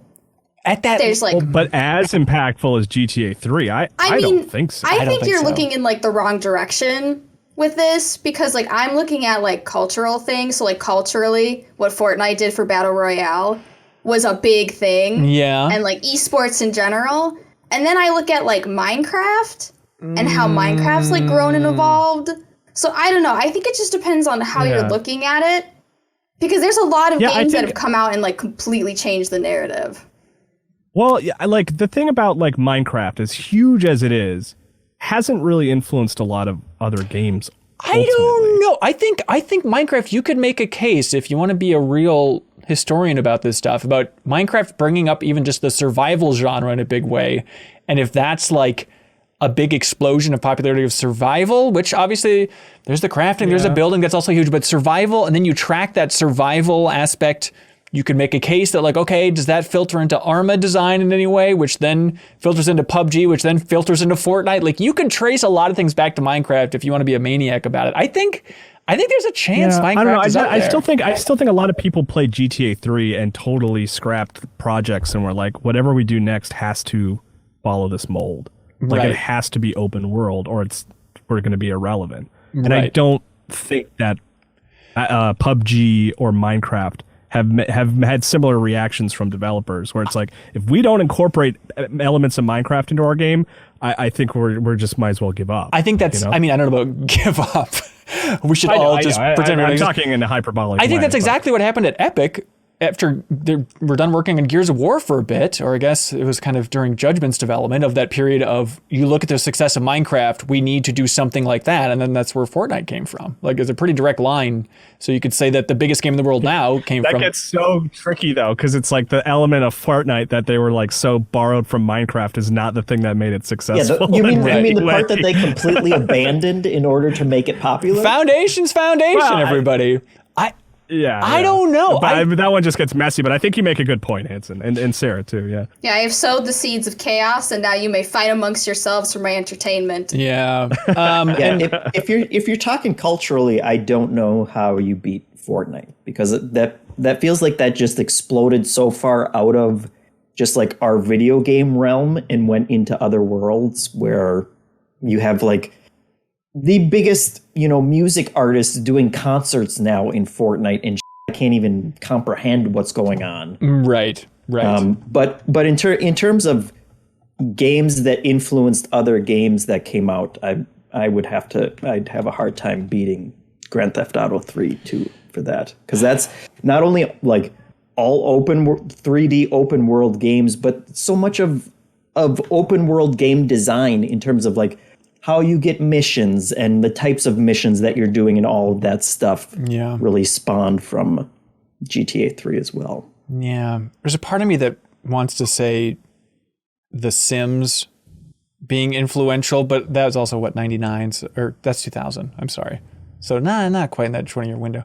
But do you guys have thoughts on the remastered stuff for GTA? Do you see that trailer? Any gut reactions? Yeah, I'm excited. I think I'm going to try to beat Vice City. I never beat Vice City. So Kyle? I don't want to play it on Switch. I kind of want to beat Vice City too. I saw that. It's like, God, I just played that one at a friend's house, and I feel like I need to actually spend some time with it. And like, I think playing on Switch. Played a lot of 3, played a ton of Vice City, but San Andreas was the first one I beat. And then from there I've finished them all. But Yeah. Yeah. You know, I'm just realizing now that you guys brought it up that I beat those 3 original games, and those were probably like I could probably count on one hand like the number of open world games that I've actually beaten, and I think that's 3 of them. Wow. That's Like, Oh, really? Ooh, hang on. I'm looking at the Backstage Pass, people watching us live. In terms of influential games last 20 years, Modern Warfare, BeatenDownBrian brings up. Aaron T says Uncharted. Far Cry 3, Aaron T, yeah. I think Modern Warfare, there's a strong case you can make for that. Or Uncharted. I think, you know what? Far Cry 3, I think, like, almost doesn't get quite enough credit. I think it is more influential on Breath of the Wild than we realize, I think. Just because it was like specifically cited that they played it? Onuma specifically mentioned it as a modern game that he had played. And I think it probably did influence him saying like, oh, let's open up Zelda like this, kind of, you know? Yeah. But it's not, whenever anyone talks about Breath of the Wild, they don't talk about Far Cry. But are we not considering Far Cry 3 influenced by GTA 3 to begin with? I would, certainly, yeah. Sarah says no. No, I'm just. This is turning into like a Zelda timeline situation. It's a lot. It's like, what came first, the chicken or the egg? Like, what came first? Right. Well, in a way, don't GTA 3, we've established. Right. Brian D. Ruble says, hey, Ben and friends. What the hell? Brian, are you a cop? You have to tell us legally if you're a cop. But Brian D. Ruble asked, hey, Ben and friends, what's your favorite crime? Is it a trick? And by the way, I was thinking about this, not necessarily a crime to commit. I don't think I have a favorite crime to commit. But you gotta love like entertainment media about stealing from the rich, like the Ocean's 11 kind of. It's just fun to watch a plan come together and get executed of stealing from someone who won't really miss that money very much. Kyle's a big Tower Heist fan. Yeah. Yeah, that was going to be stealing from the rich was going to be my answer to like any kind of embezzlement. If you're stealing from someone that they like, or a corporation, and they don't even realize that you're stealing it, like you should just get the money at that point. If it takes them more than like a week to figure out that it's gone, then I say it's yours. Then it's legal. Yeah, I like that idea. Like as an incentive, it's like, hey, you want to get rich? All right, you can, but just it's legal to steal from you. Just Good luck. cover it up. Yeah. Have you seen Logan Lucky? Have you seen that movie? I haven't. No. No, that's sort of in the plot of that movie a little bit. Okay. Of just like, if they don't notice it's gone, it's like who cares? Interesting. But I had a subset to that answer of stealing from the rich, which is art forgers, because like that also takes like the legitimate skill that forgers who make like classic paintings that are like brush for brush stroke, like perfect accuracy. Like they're already so talented, but there's something that I can appreciate about then also using that talent to just like make fake art that you're then going to swindle, like people who already have way too much money and they're spending like, I bought this painting for $50 million because it's worth a lot, and I was just gonna like hoard it and then sell it later for even more, but it turns out it's fake. And I don't have a lot of sympathy for that to begin with. And kudos for being so talented that you could pull it off. Yeah. They're like the Blue Point Games of their field, these art forgers. If you really think about it, man. Hey, how do you feel about jaywalking? Is everyone just fully on board? With jaywalking? Yeah. Does anybody hesitate at any point about jaywalking? Wait, being Tonight Show host Jay Leno and going onto the street and asking people questions? The greatest crime of all. Oh, yeah. That's why he's not on TV anymore, man. He's hauled off in chains. I don't know. I got up my head with jaywalking because now Sony PR person, traveling a lot with him, Aram Jabari, he had this rule that he would not jaywalk in any city that wasn't his home city. So we'd be like anywhere in the United States or like around the world, and he would just refuse to cross the street. It's like, there are no cars. He's like, I will not do it. I don't know what the police are like here. I refuse to do it.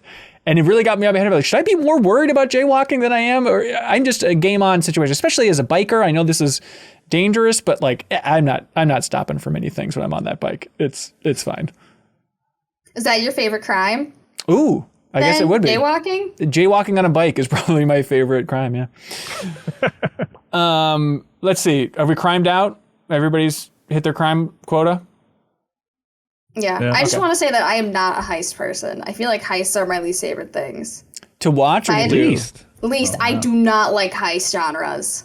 I don't like it. I feel like they hype me up on this plan. You spend half the time focusing on the plan, and then something goes wrong, but that was also part of the plan. But then something actually goes wrong, and like, I'm sorry, but like, we didn't execute the plan that we all agreed on, and you also didn't give me all the information. Personally, that hurts my feelings. Yeah.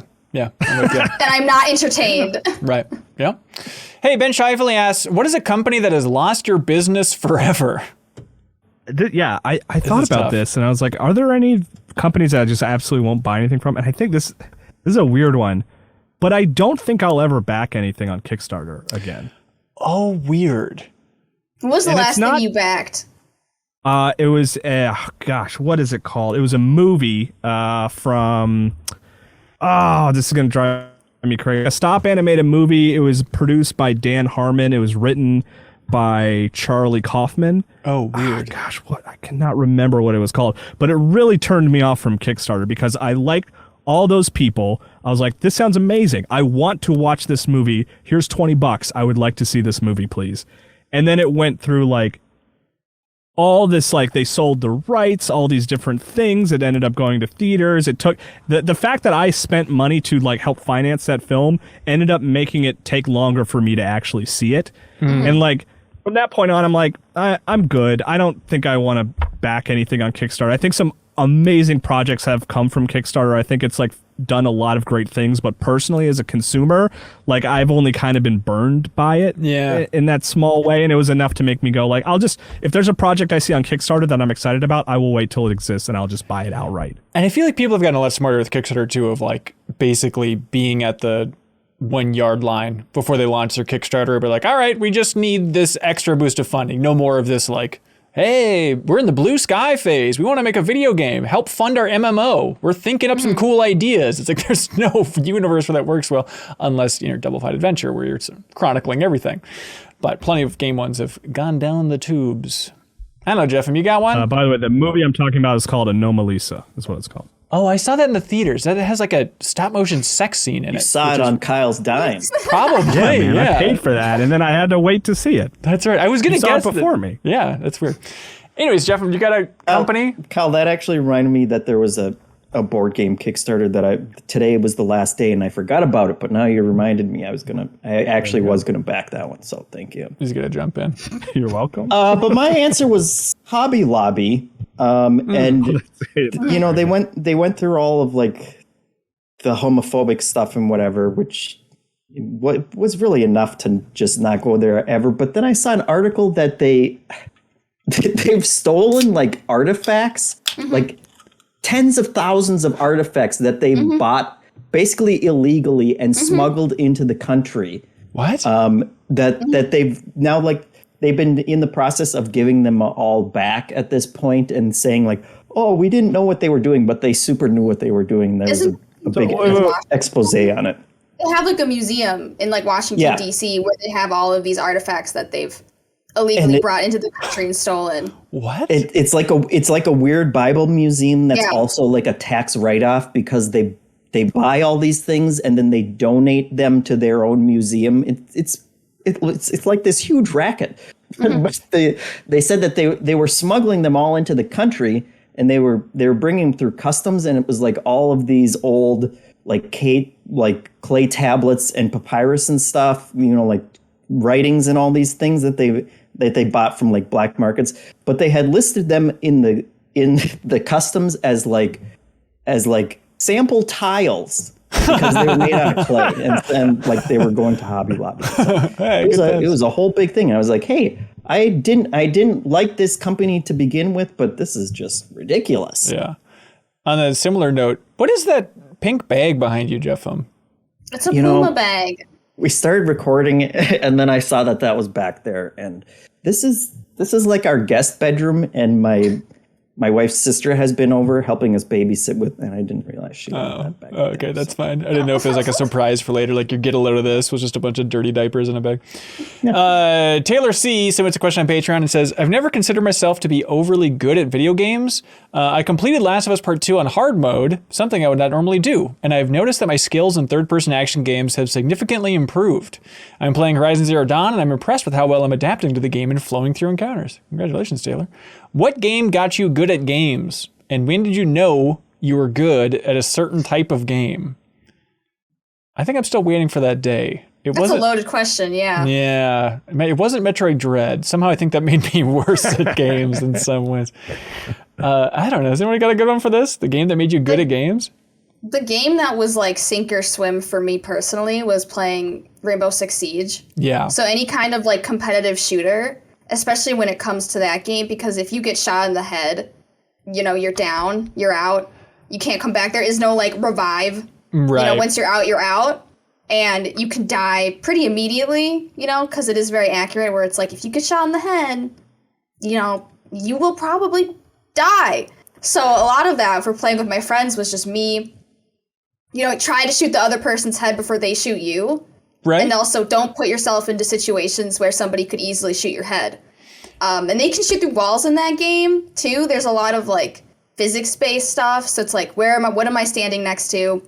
You know, if someone, you know, where are my angles? Where are my sight lines? Where are my corners?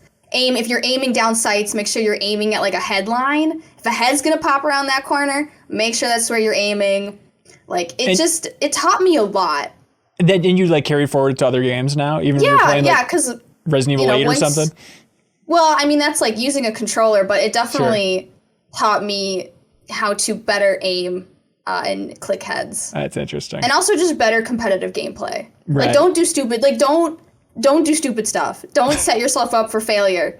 Like that's not gonna help anybody. Yeah. I think Click Heads would be a really good name for like an indie online shooter. So much. That is a good one. That is good. Is anybody else good at games? I think we all have this qualifier of, you know, not really good at games, but like I do have a fun memory of playing Mega Man X5 with a group of friends, and we were all being stuck on a boss and passing the controller. And I was the one that finally beat the boss after like a really long time. And I had this moment where I was like, I think I'm pretty good at these Mega Man X games. So. Congratulations. I did it. Do you want me to tell that story at your funeral, Kyle? Yeah. Please. Okay. Thank you. I will. I think old Word for OG word. Halo for me was probably because that back then I also liked Halo enough to try and play on the harder difficulty levels, which really made you think about combat a lot more. And the combat was just fun enough to actually replay that game way too much. Yeah, for sure. And then we played with the community and I actually did pretty well. That is true. So those skills stuck around. There we go. Tanner Methvin writes in and says, hey, MinnMax crew, last week on Jeopardy, The Legend of Zelda was one of the answers, and I was surprised someone got it right, since in my recollection, the contestants didn't often know video game answers. I'd like to see if you have more faith in them than I do with the game called Did They Get It? I'll give you a Jeopardy clue, and you say if they got it or they don't got it. Love the show, says Tanner. Thank you, Tanner. All right, $800 clue. With flowing white hair, Geralt of Rivia is a monster slayer in this video game series based on the stories of Andrzej Sapkowski. They got that exactly one. how. I think because The Witcher is beyond also a book just video and games at this Yeah. point. Yeah. This is after the Netflix show very came popular. out or before the Netflix show Unclear. came out? Okay. So they got it. Nobody even guessed it. Can I get apparently. like the average age of a contestant on this particular Jeopardy game? Because I feel like Yeah. Tanner's not giving us all the data we need. Okay. Yeah. Let's say it's averaging 49. What do you think is the average Jeopardy contestant age? Let's go with that. I feel like there's some younger people on Yeah, I Jeopardy don't think nowadays. Maybe. That old. Okay. $1,000 clue here. Is there a better way to say that? I don't know. This for 1,000. In 2020, it was time to find some, quote, new horizons and build your own island paradise with this Nintendo Switch game. I think they got that one. Again, I want to just say yes because it was in the news. Everyone was like, this is what you can play when you're suffering through your pandemic. I'll say no, just because if they couldn't get Witcher. They did not get it. What? Which host Ken Jennings noted was going to make his kids mad, apparently. All right, $1,600 prompt. Referring to a false promise, the cake is a lie became a famous meme that sprang from this Valve game. There's no way they got that. If they got this one and not the other two, I'm just giving up on humanity. Blip, blip. Guy got it. And this Tanner says that the dude rang in quick with Portal. That is amazing. $800. Appropriately, the highest lance won in this classic game. Less appropriately, there were flying ostriches. I don't even know that. No shame. It's Joust, but I think they got it because that's really old. Yep, that's they an did old it. game. They did it. Also, Jesus, Tanner, you're amazing. He also has this. On another episode for $800, in the classic video game Joust, contestants were placed upon these birds. They didn't get that one, but I love the idea that Joust is coming up repeatedly what on is Jeopardy. this Joust game? Frickin' Joustpardy. Oh, do you know Balloon play Fight, Joust? Sarah? Yeah. It's just Balloon Fight is 100% ripoff of Joust. So Balloon Fight rules, and therefore Joust rules. Well, Black Queen, right? Or is that Killer Queen? Killer Queen. Yeah. I feel like Killer Queen has a lot of Joust DNA in there. Yep, for sure. Sarah's she's taking our word for it. It's really like, good. what is this? You're like ostriches in the sky. Okay, Kylie. That would probably be what, like 82 or 83? That's like pre-Mario, right? Yeah. Oh, so it's like really okay. Don't worry though, Sarah. They did announce they were making it into a movie a while ago, so you'll understand it and fully. I guess, is it also a heist movie too? With the ostriches? They're stealing the ostrich eggs. You got it. Colin Birch writes in and says, just a late comment about the All-Star Trivia Tower. Marcus Stewart from Game Informer's genuine surprise and joy at winning legitimately made my week last week. That is all. Thank you. Thank you, Colin. Sorry for spoiling Trivia Tower All-Stars. But yeah, I made a clip of it, so I rewatched it 1,000 times. Like, I think Marcus is near tears when he won that thing. Like, it's really sweet to watch. I'm featuring a Jeopardy contestant, by the way. That's true. Submit. Yeah, from Polygon. That's right. By the way, and I called it. I would have got. I would have. Remember, you asked who I thought was going to win. Shut up, Kyle. Yes, Jeff. You said Marcus? I said Marcus. I think I was saying Marcus too. Go back and check and the then tape. when he won, I was careful not to actually call that out because I didn't want to spoil it for anyone. Interesting. Yeah, go back and listen to MinnMax Council from a couple weeks ago, our Patreon exclusive podcast where we had that. Kyle, did you make your point? No, I was just saying I would have gotten the Fable music one. I was pulling out my hair. That it took so long for everyone to get. I was so worried that I didn't pull the right song because I'm like, the fact that no one's understanding the Fable theme. Okay, Martin Glowacki writes in and says, hey, cohorts, I'll go with a softball question with this one. Okay, that's fine. We can handle a fastball. Everybody write in your fastball questions. We'll take anything. No. Sarah, we've got them all. Don't worry. It's One of the questions was like, what's our act of revenge? What acts of revenge have we committed? And it definitely feels like people are setting us up for failure. Yeah, don't answer I that. saw that question and I was like, is this entrapment? Yeah, look, it's a fastball. You don't got to swing at every fastball. Sometimes you can see a question like... I'm literally dodging out of the way, like, in fear. Anyways, Martin says, with Age of Empires 4 releasing... Jeff, have you heard of Age of Empires 4? Anyways, what empire or civilization throughout history fascinates or interests you the most? For myself, the Mayan Empire always resonated with me. It's because you're the next successor. You're the rightful heir to the Mayan Empire, Martin.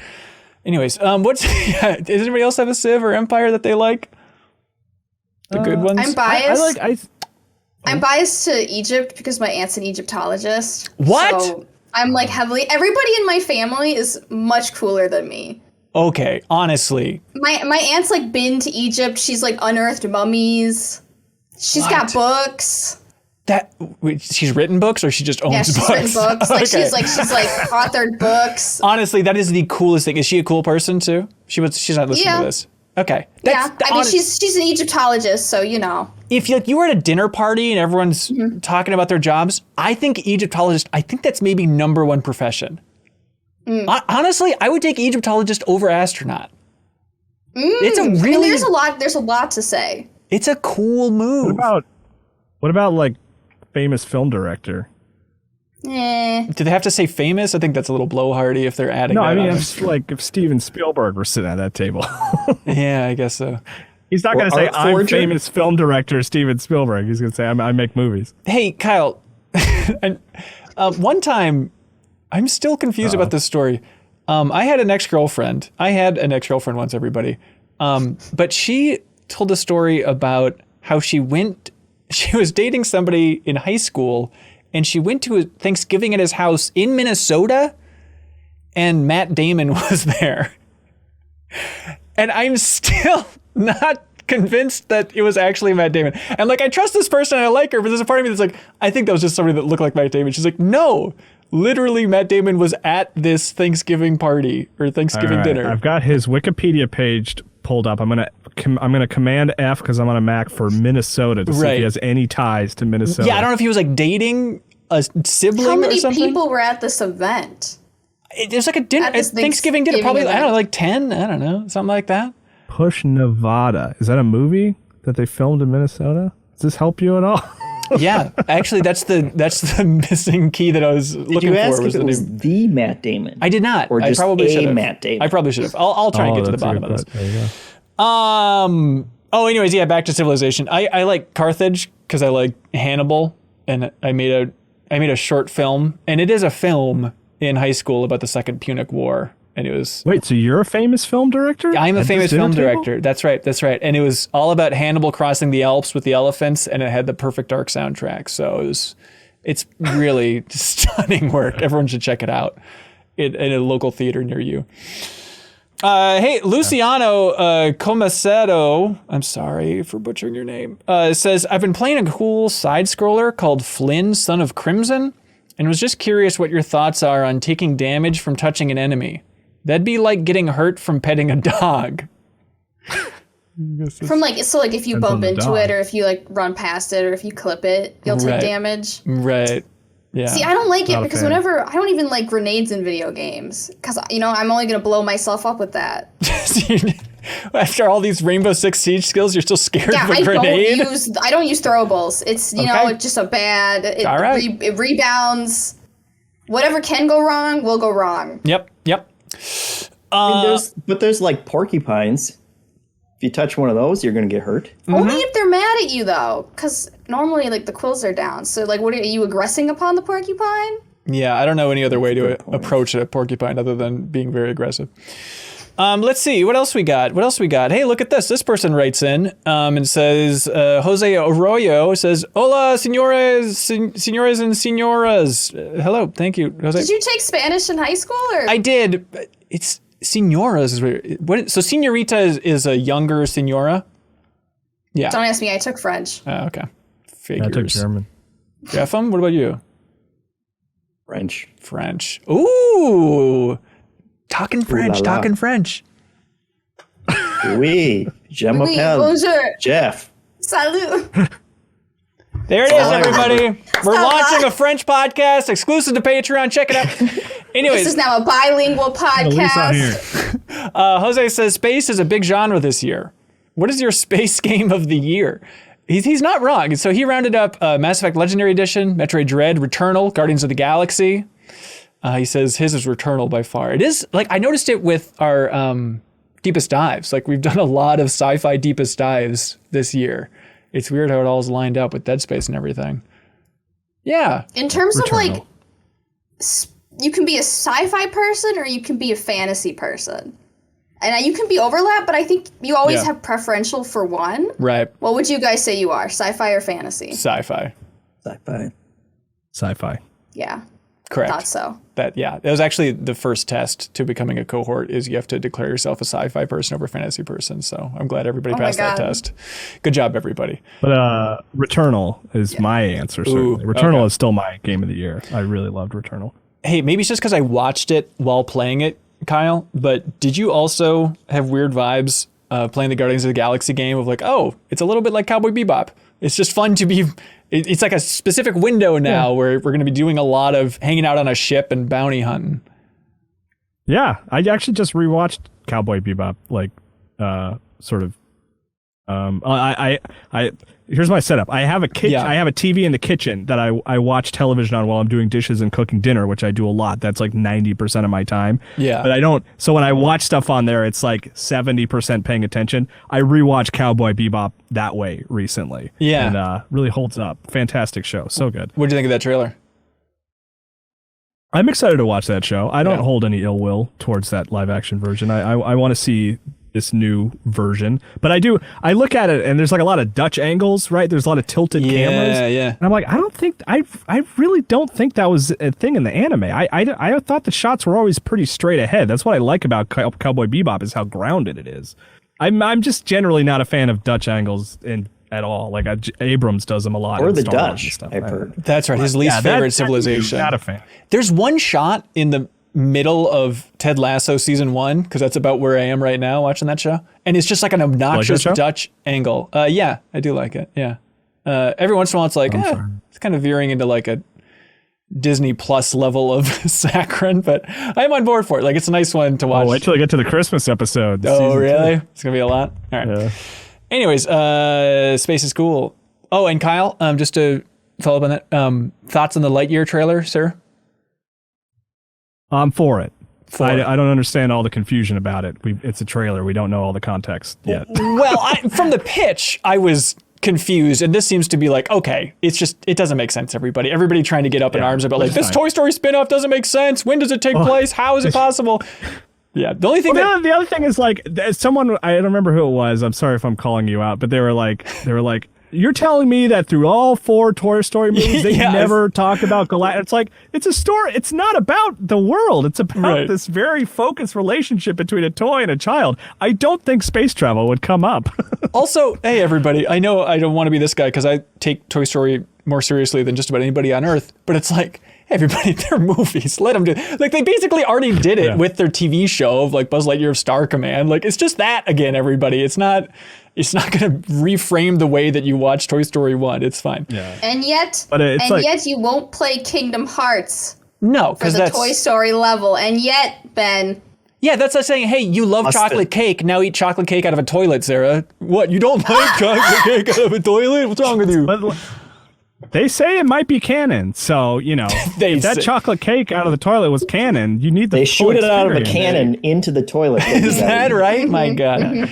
The thing that makes me laugh, Kyle, in that Lightyear trailer is like when they reveal Buzz Lightyear's suit as like the big thing in the back half of that trailer, and it's like it's too close to the toy. It's like still like 3 buttons on the chest, where it's like so the toy was just 100% accurate to the spacesuit.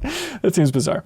But I'm looking for. I feel like it's like they watched that amazing scene in Interstellar where they're trying to dock the ships, Yeah. And they're like, let's do that Pixar style. I'm like, hell yeah. Honestly, like some of the shots are so cool in that trailer of him going around the sun and stuff. Like it kind of reminds me of like First Man, which is a movie that I don't think gets enough credit for just like how visceral it makes flying in space. Anyways, I want to see what their toys from that film look like. Like to have like this slightly off-kilter Buzz Lightyear toys. Do you think they will release toys, Kyle, that look like a funky version of Buzz Lightyear based on the film? Yeah. That's going to be so weird. Totally. Jeff, they're making this movie called Lightyear It's Not Important. Hey, David Dobry. We're talking about space video games. Yeah. Sorry. David Dobry writes in and says, what's the most random or obscure game you can remember from your childhood? When I was young, I remember playing Zoom Beanies because it was my mom's favorite game. What is Zoom Beanies? All right, I like this good broad one. TSUM? Is that how they're spelling it? No, like Zoom as in Zoom. Okay. Zoomy Zoom. Oh, that looks bizarre. Has anybody got a weird deep cut from their childhood? I had a My Little Pony game that I played on the PC. And you would raise your pony, you would like color its mane, and you would train it how to jump. And you would raise it, and it would go from a child to like an adolescent to like from a child to a teen to an adult. Yeah. And then at the very end of the game, you would make it to the end, and your horse would jump over the highest jumps, and then it would like ride off to this castle in the sky. Like I shit you not. this horse like galloped into the sky to a rainbow castle, and you could never see it ever again. That's amazing. Wow. Yeah, I'm pretty sure it died, or it was like you trained it well enough that it could join the other My Little Ponies on the cloud in the sky. But like, is this just a metaphor for death? Hang on, Sarah. On New Show Plus this week, you were talking about horse girls.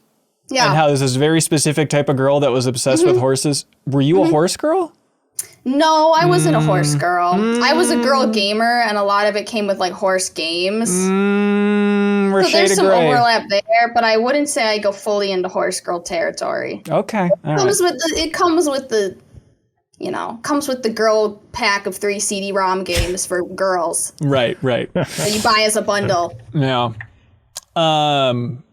Oh yeah, I don't know. I was trying to think of like deep cuts. I played a lot on Apple II of Muppet Adventure Chaos at the Carnival, which is just like the Muppets and a bunch of terrible bumper cars and nonsense like that. It'd be an abomination to go back to. But I really loved this game. It was called Pocket Bomberman for the Game Boy Color. It was a single-player Bomberman game with like a campaign that I played and beat and really loved. And then it was like kind of a little bit later, I was like, oh, this is more of a multiplayer thing, huh? I guess I didn't know. oh, weird.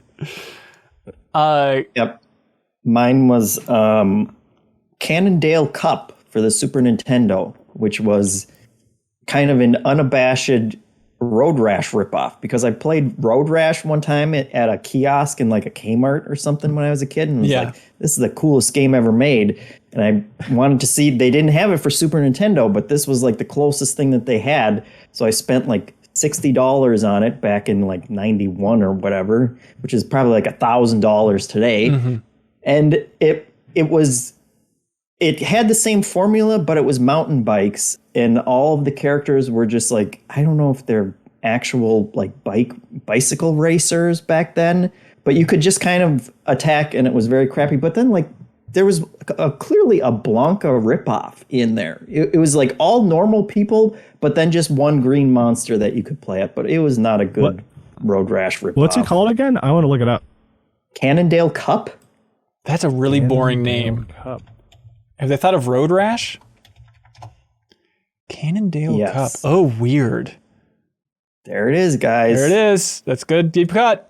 Cole Kreider says, hey, Pumpkin Spice cohorts. Hello. With Halloween coming up on Sunday, what character would each of you be in a horror movie?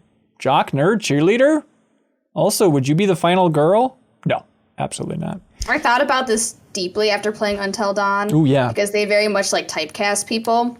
And I fall on a spectrum between like, I believe like final girl, but also redneck who would shoot anybody at the first slightest notice of maybe you're turning into a zombie. Interesting. Like, Until Dawn taught me that if I'm ever in a horror situation, there's no like we and I'm surviving. Okay? Like I will not hesitate to take lives if it like don't get stuck with me. Okay. Okay, so you're just you're the scene from The Thing where Kurt Russell just has like the TNT and like the lighter, like, I'll blow this whole place up if anybody comes near me, so help me God. Okay. Yeah, exactly. Smart. But also the final girl. So it's kind of like a weird, I fall in a weird Venn diagram. Okay, that's good. That's good to know. I guess I'd be nerd that dies immediately and is completely helpless, and probably there's an elaborate pants wetting scene. Something like that. If I just had to spitball. I didn't want to say it for you, Hanson, but right. It's good, that you recognize that. Okay, good. Is there an archetype for like the person that just insists that everything is fine, like even up until the end? Like, oh no, we'll be fine. Don't worry. We are overthinking this, everyone. This is just going to be totally fine.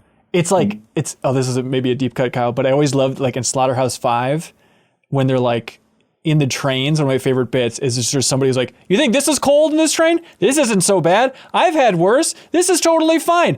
And then the next morning he's dead. And I always think of that as like, I feel like I've been that person a couple times in my life. I was like, everything's fine. What are you talking about? And then it turns out things are not fine. I would take myself out if I was stuck with that person. Yeah, smart. Adam Cohen writes in and says, hey, everybody, gyroscopic control aiming, yay or nay?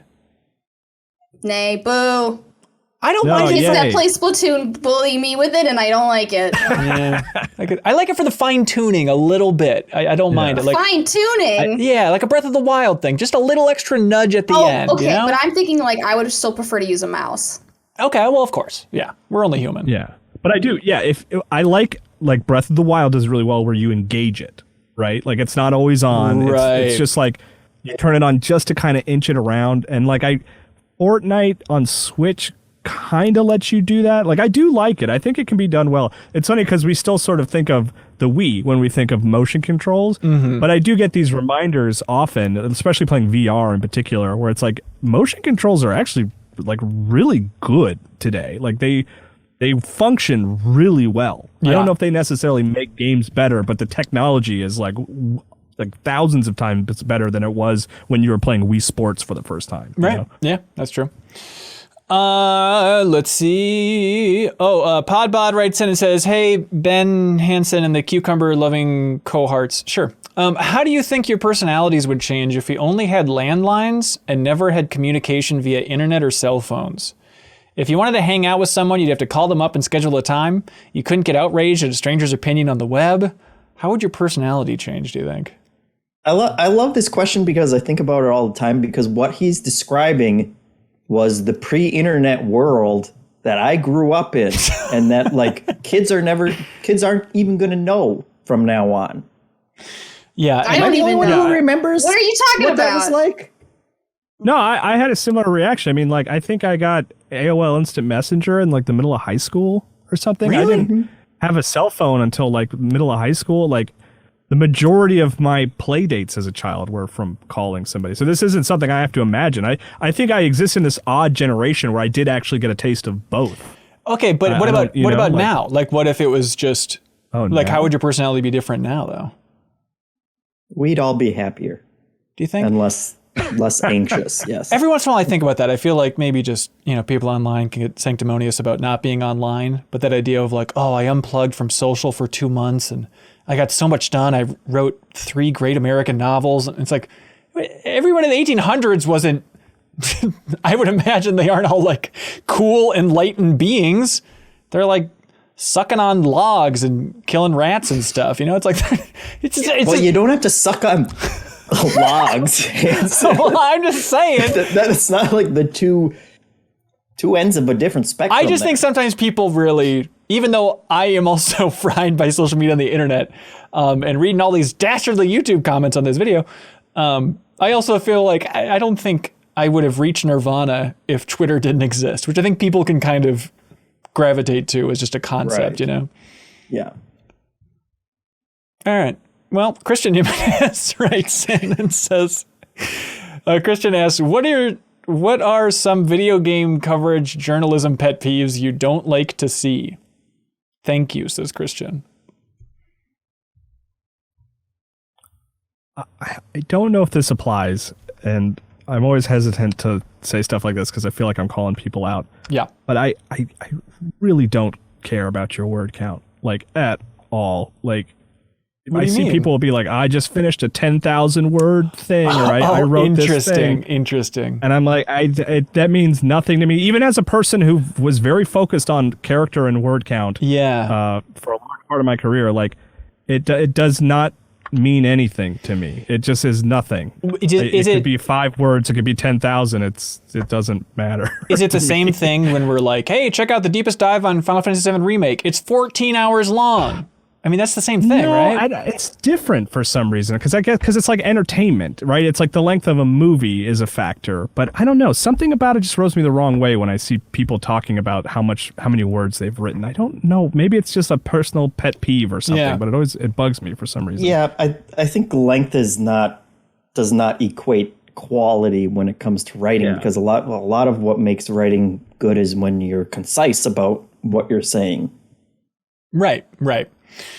I complain about it too much, but it's always just, it's an old song and dance, but the lack of or I guess especially on the weekends, the amount of just general entertainment coverage that comes from big video game sites. And I'm not pointing fingers at IGN and GameSpot, but... Is this about your spoilers? Well, no, the spoilers is outrageous and unforgivable. And I hate it so much. They're so terrible about everything. God, that's really the greatest relief of like something like Mandalorian not being on the air right now, is that I don't have to deal with their terrible tweets. So bad. They're outrageous, and everyone tries to dance around, and it sucks. But it's more just like you go on Twitter on the weekend, and it's like GameSpot tweeting their fourth story about Alec Baldwin shooting somebody. I'm like, what? It's just like, is anything that's worth conversing over fair game? Is that just the takeaway? And I know, Sarah, as a social media expert, you say yay, but it's just... I don't know. I'm annoyed. For engagement. Yeah, you always scream that. You like focus, right? You want if you're a video game site, stick with video games. I guess, yeah. It's just like, when we're getting into... If you're a into podcast about games, friends, and getting better, we don't need to discuss right the latest Marvel television show. When it's talking about rumors of like B-tier casting in the next CW show for DC, it's just like, what are we doing here, everybody? Shut up. But sure. That's the sign they have to get off Twitter. It's the endless churn. The things that annoy me are like and I may have been guilty of this in myself in the past, but like the 2-sentence news stories that you can tell, especially having done it in the past myself, you can tell when the writer just does not care and they just have to write this story. Right. And it's like, I don't know why I clicked. You got me to click on it, I guess, so congratulations, but you don't care. I don't care. What the hell are we doing with our lives? And then the other story is like, it'll be like everything we know about GTA 6. And it'll be like, Rockstar has made a huge success out of the GTA series. And sooner or later, they're going to announce a GTA 6. And we'll put the details here when we find it. It's like, oh, you bastards. Yeah. Isn't it nice being... And sometimes it's like, does this game have co-op? Click on it. Right. We don't know if this game has co-op yet. So, what are you doing? It's really nice being like an independent site. You don't have to deal with that crap. Honestly, can you imagine if we just had to keep a news feed rolling on like MinnMax.com or something, just like that grind? Oh, it's a luxury. Muffin Crumbs writes in and says, hey, Ben and Company. I'm back with another round of multimedia franchise quantity over quality. In case you forgot, this game involves me listing two That's my favorite Kingdom Hearts game, by the way. This game involves me listing two multimedia franchises. You guess which one has had more video games. All right, Kyle, which one has had more video games? Star Wars or Pokemon?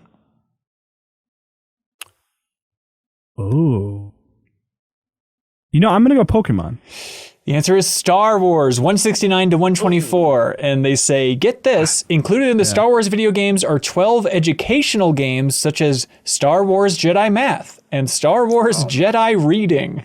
This is counting like Leapfrog stuff, isn't it? Maybe, yeah. Oh, sure. Okay, yeah. Sarah. I mean, that number's pretty close, though. I mean, there's a lot of Pokemon spin-offs to take, think about. Okay, Sarah, this is exactly up your alley. This is like how I see you as a person, are these two franchises. Can't wait to figure out what it is. Tron versus The Land Before Time. Who has had more video games? Tron? Are we counting like... I want to say... It's The Land Before Time. How many games can you make? How many movies could they make? Is the real question. How many movies do they make? Is there like a game per movie? I guess I'll go Land Before Time. Correct! At 14 versus Tron's 10. I have never even considered a Land... There's probably a PlayStation 1 Land Before Time game. Some Game Boy games, probably. Yeah. There's probably a lot of CD-ROM games. Right. By the way, I don't want to tell any companies how to live their lives. But you know what movie would do gangbusters? If they did a CG remake of the first Land Before Time. Just take like the sound, take the original VO and just go all out with like some great looking dinosaur movie. It could kick the butt of good dinosaur, that wet fart. Anyways, hey Jeff. They kind of did that with Pokemon. Right? Yeah. And look at that. And you watched that and loved it, right? Honestly, I did watch it. Oh, really? It was fine. I watched it with my nephews, to be fair, so it barely counts. Anyways, Jeff, Digimon versus Pirates of the Caribbean. Digimon, digital monsters. Are they the champions? Correct. They are the champions. Really? Yep. 56 versus Pirates of the Caribbean's 11. Slam dunk. All right, this is interesting. There was a really good Pirates of the Caribbean MMO for free that Disney put out, and it was actually very fun. Okay, I'm trying to And you remember. played as a pirate, and you ran around, and I literally faked being sick so I could stay home from school to play my Pirates of the Caribbean MMO. So there was also another Pirates of the Caribbean game that came out in 2003 that I remember, like, Grant, friend of the show, was really into, but that wasn't an MMO. But this was specifically an MMO Pirates game? Yeah, it was an MMO. Like, you and a bunch Weird. of other kids ran around as pirates, and you rode in your ships and you pirated. Weird. And Jack Sparrow was there. Oh boy. I mean, Leafeon in the backstage Wait, were pass you says playing Pirates Sea of Online was Thieves, so good. earlier this year. Yeah, I think you're thinking of Sea of Thieves, Sarah. You were an adult. No! All right. Hey, Kyle. It was a good MMO! We believe you. We believe you. Kyle, Dune versus Wallace and Gromit. Oh, gosh. You know, I'm going to go Wallace and Gromit because I think there's a Telltale Wallace and Gromit. Are we right? That had episodes? There is. I don't know if they're counting the Are we counting episodes, those individually? but they say there are 11 Wallace and Gromit games. I don't know if they'd be counting them separately. It's unclear. Okay. Okay, grand finale, Sarah. Terminator Wait, versus I missed Dune. How many Dune? I missed how many Dunes there were. 6. Okay. Which, by the way, I was really annoyed. Like, after that movie, which I absolutely loved, we talked about it on the MinnMax Council podcast, I went because I wanted to go and play Dune 2000, which is a RTS that Westwood made after Dune 2 and all that stuff. And I found it like on abandonware, and I couldn't get it up and running on a modern computer. So if anybody knows how to get Dune 2000 up and running, I'd love to play it. Or, It's not on GOG? No, not on GOG. Like, talk about a missed opportunity. EA, whoever owns that, I understand the licensing's tough, but like, if they would have put like the Dune RTS out again, it would have been perfect timing. Anyways, Sarah. I mean, they put Jodorowsky's Dune on sale to rent. That was really smart. That is super smart. I'd Yeah. like to actually rewatch that now. Anyways, Sarah, Yeah. the question is Terminator versus Ghostbusters. I'm gonna go Ghostbusters. The answer is Terminator with 30 versus Ghostbusters at 21. Fun fact, there is a chess game called T2 Chess Wars. That sounds amazing. Who are the pawns? Hang on. This game. We are. Yeah, that's really great. All right, what do y'all like for a question of the week? Oh. I like the journalism pet peeves. I like the space games. I like favorite crimes. You talked about space movies yeah, I like during. my favorite part about space games is talking about space movies. Let's see, spooky games, most influential game. I think that's pretty good. I like that one, actually. Most influential, because that was a good chat. Yeah. Sarah threw out her chaos seeds. Yeah. Okay. That's a video. Jeff, how you feeling? Go with that one. Sarah, how you feeling? Yeah, I'll go with it. I liked watching you guys argue over my opinions Okay, great. amongst yourselves. Congratulations, Aaron Yu. We'll send you a message over on Patreon and ship out a wonderful Switch copy of What the Gulf, thanks to I Am 8-Bit. A fantastic game and a great game to have on Switch. That game really is awesome. So congratulations, Aaron Yu, and thanks to I Am 8-Bit. Help support them by checking out their online store. Now it's time for something that we personally like to call Get a Load of This.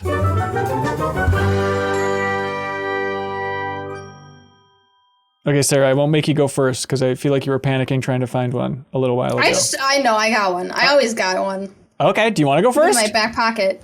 Sure, I can go first.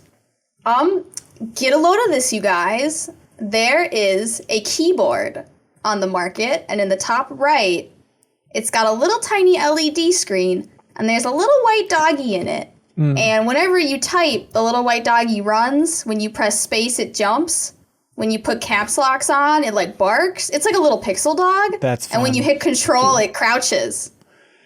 That's And- good. So it's like a Tamagotchi dog keyboard. It is. Yeah, it's like a Tamagotchi on your keyboard. That's really smart. There's a link below Yeah. if anybody wants to check it out. Kyle's realizing now he's gonna have to buy that. You might have to build it. I don't know if it like comes Oh, pre-made, but I definitely want it. that seems cool. Hey, get a load of this. There's a nice tweet from our boy Zachary. He just tweeted out a picture of his cat It's a nice, good fat cat with an Among Us doll in the cat's crib or whatever it's called, cat's cradle.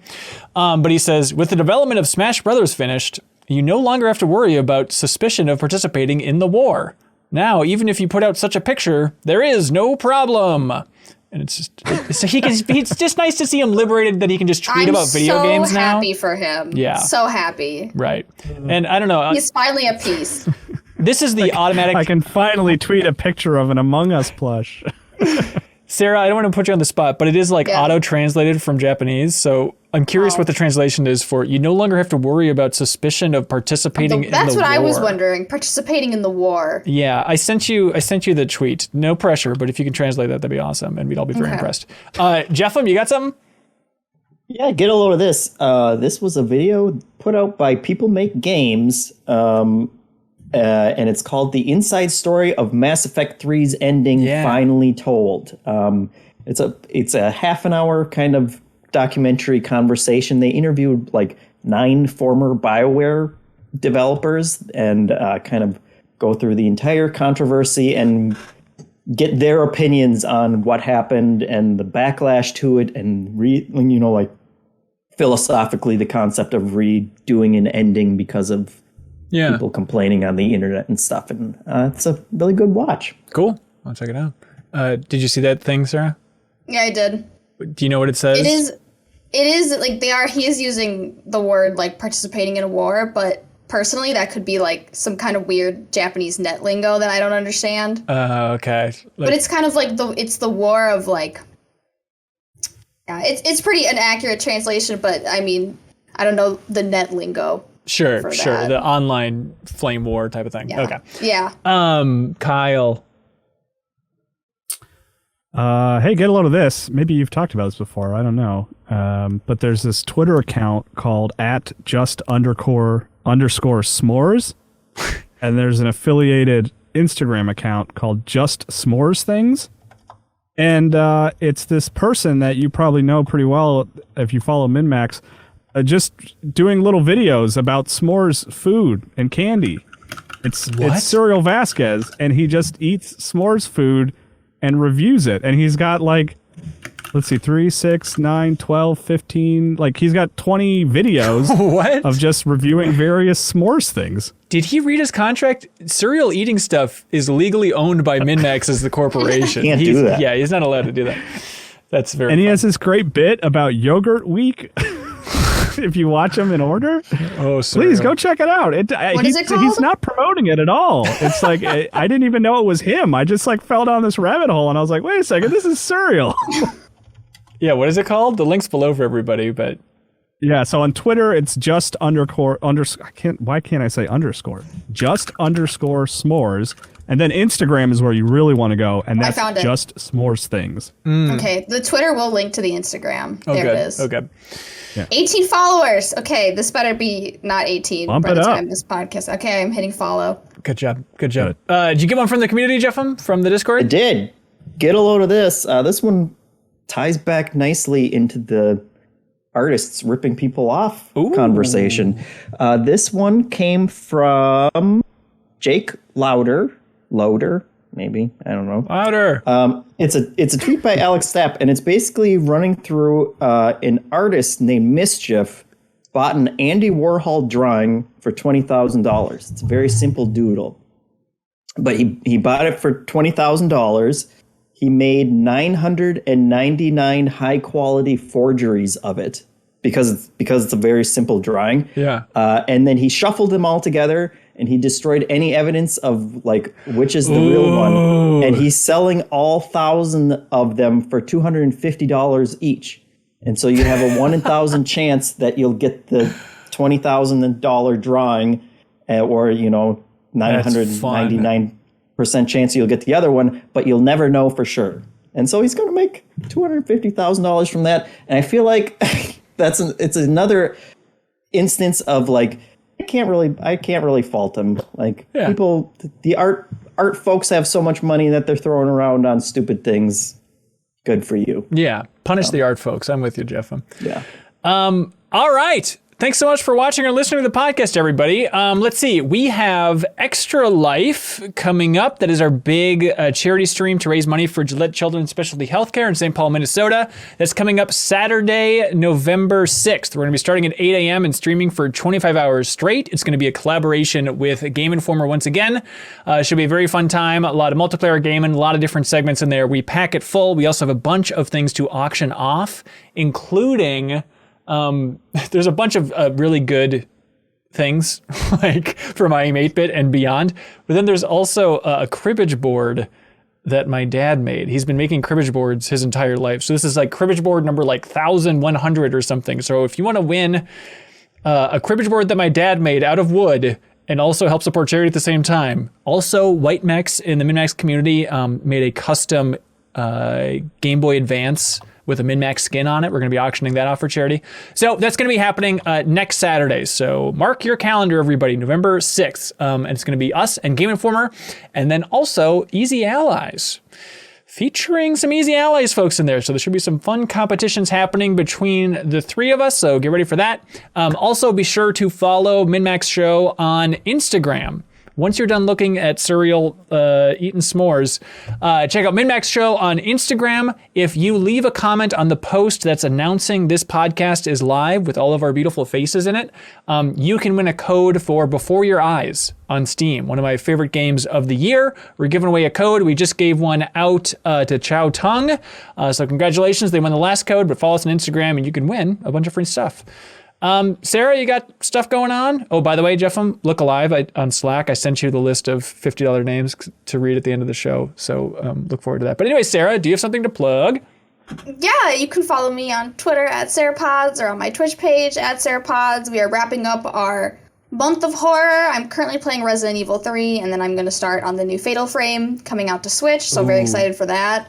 And then I will be finally free of this horror prison that I have built for myself. Yeah, congratulations. You do know that's a port, right, of the Wii U game? Yeah. Okay. Well, because I wanted to play the Wii U one, but I just never got around to it. Yep, that's very natural. excited. That's cool. Yeah, I guess we should mention we're also going to be doing a Halloween stream here at MinnMax on Thursday. If you're listening to this, give us a follow on Twitch. Myself and my old friend Ronnie, we're going to be playing Phasmophobia and maybe some other horror games along the way, so tune in live.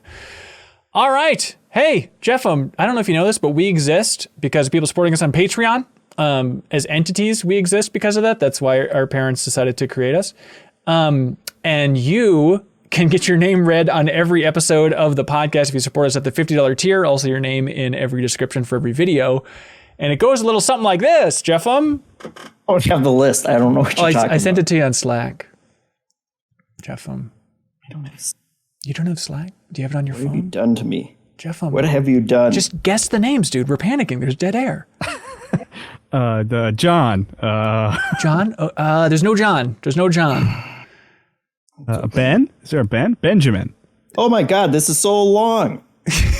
Synced Up Podcast, Timmy Tie Oh No, Fixture Gaming, Fixture S1, I Am 8-Bit, Zachary Pligge, Ludwig Roque, Bryan with a Y, Andrew Vala, BeatenDownBrian, PrettyGoodPrinting.com, Jawarhello, Mark Seliga, John Higby, Mirko Arico-Torreno, Connor McCabe, Drew Waranis, Dan Villone, Steve Bamdad, Purebred number 6, Clemens Zobel, Ted Ryser, Starkiller, Spider Dan, SpiralInYourEyes, Preetham Yarlagadda, which I always get wrong, and General Nady 99. Beautiful. Thank you so much, everybody. Be good. Have fun. Let's go.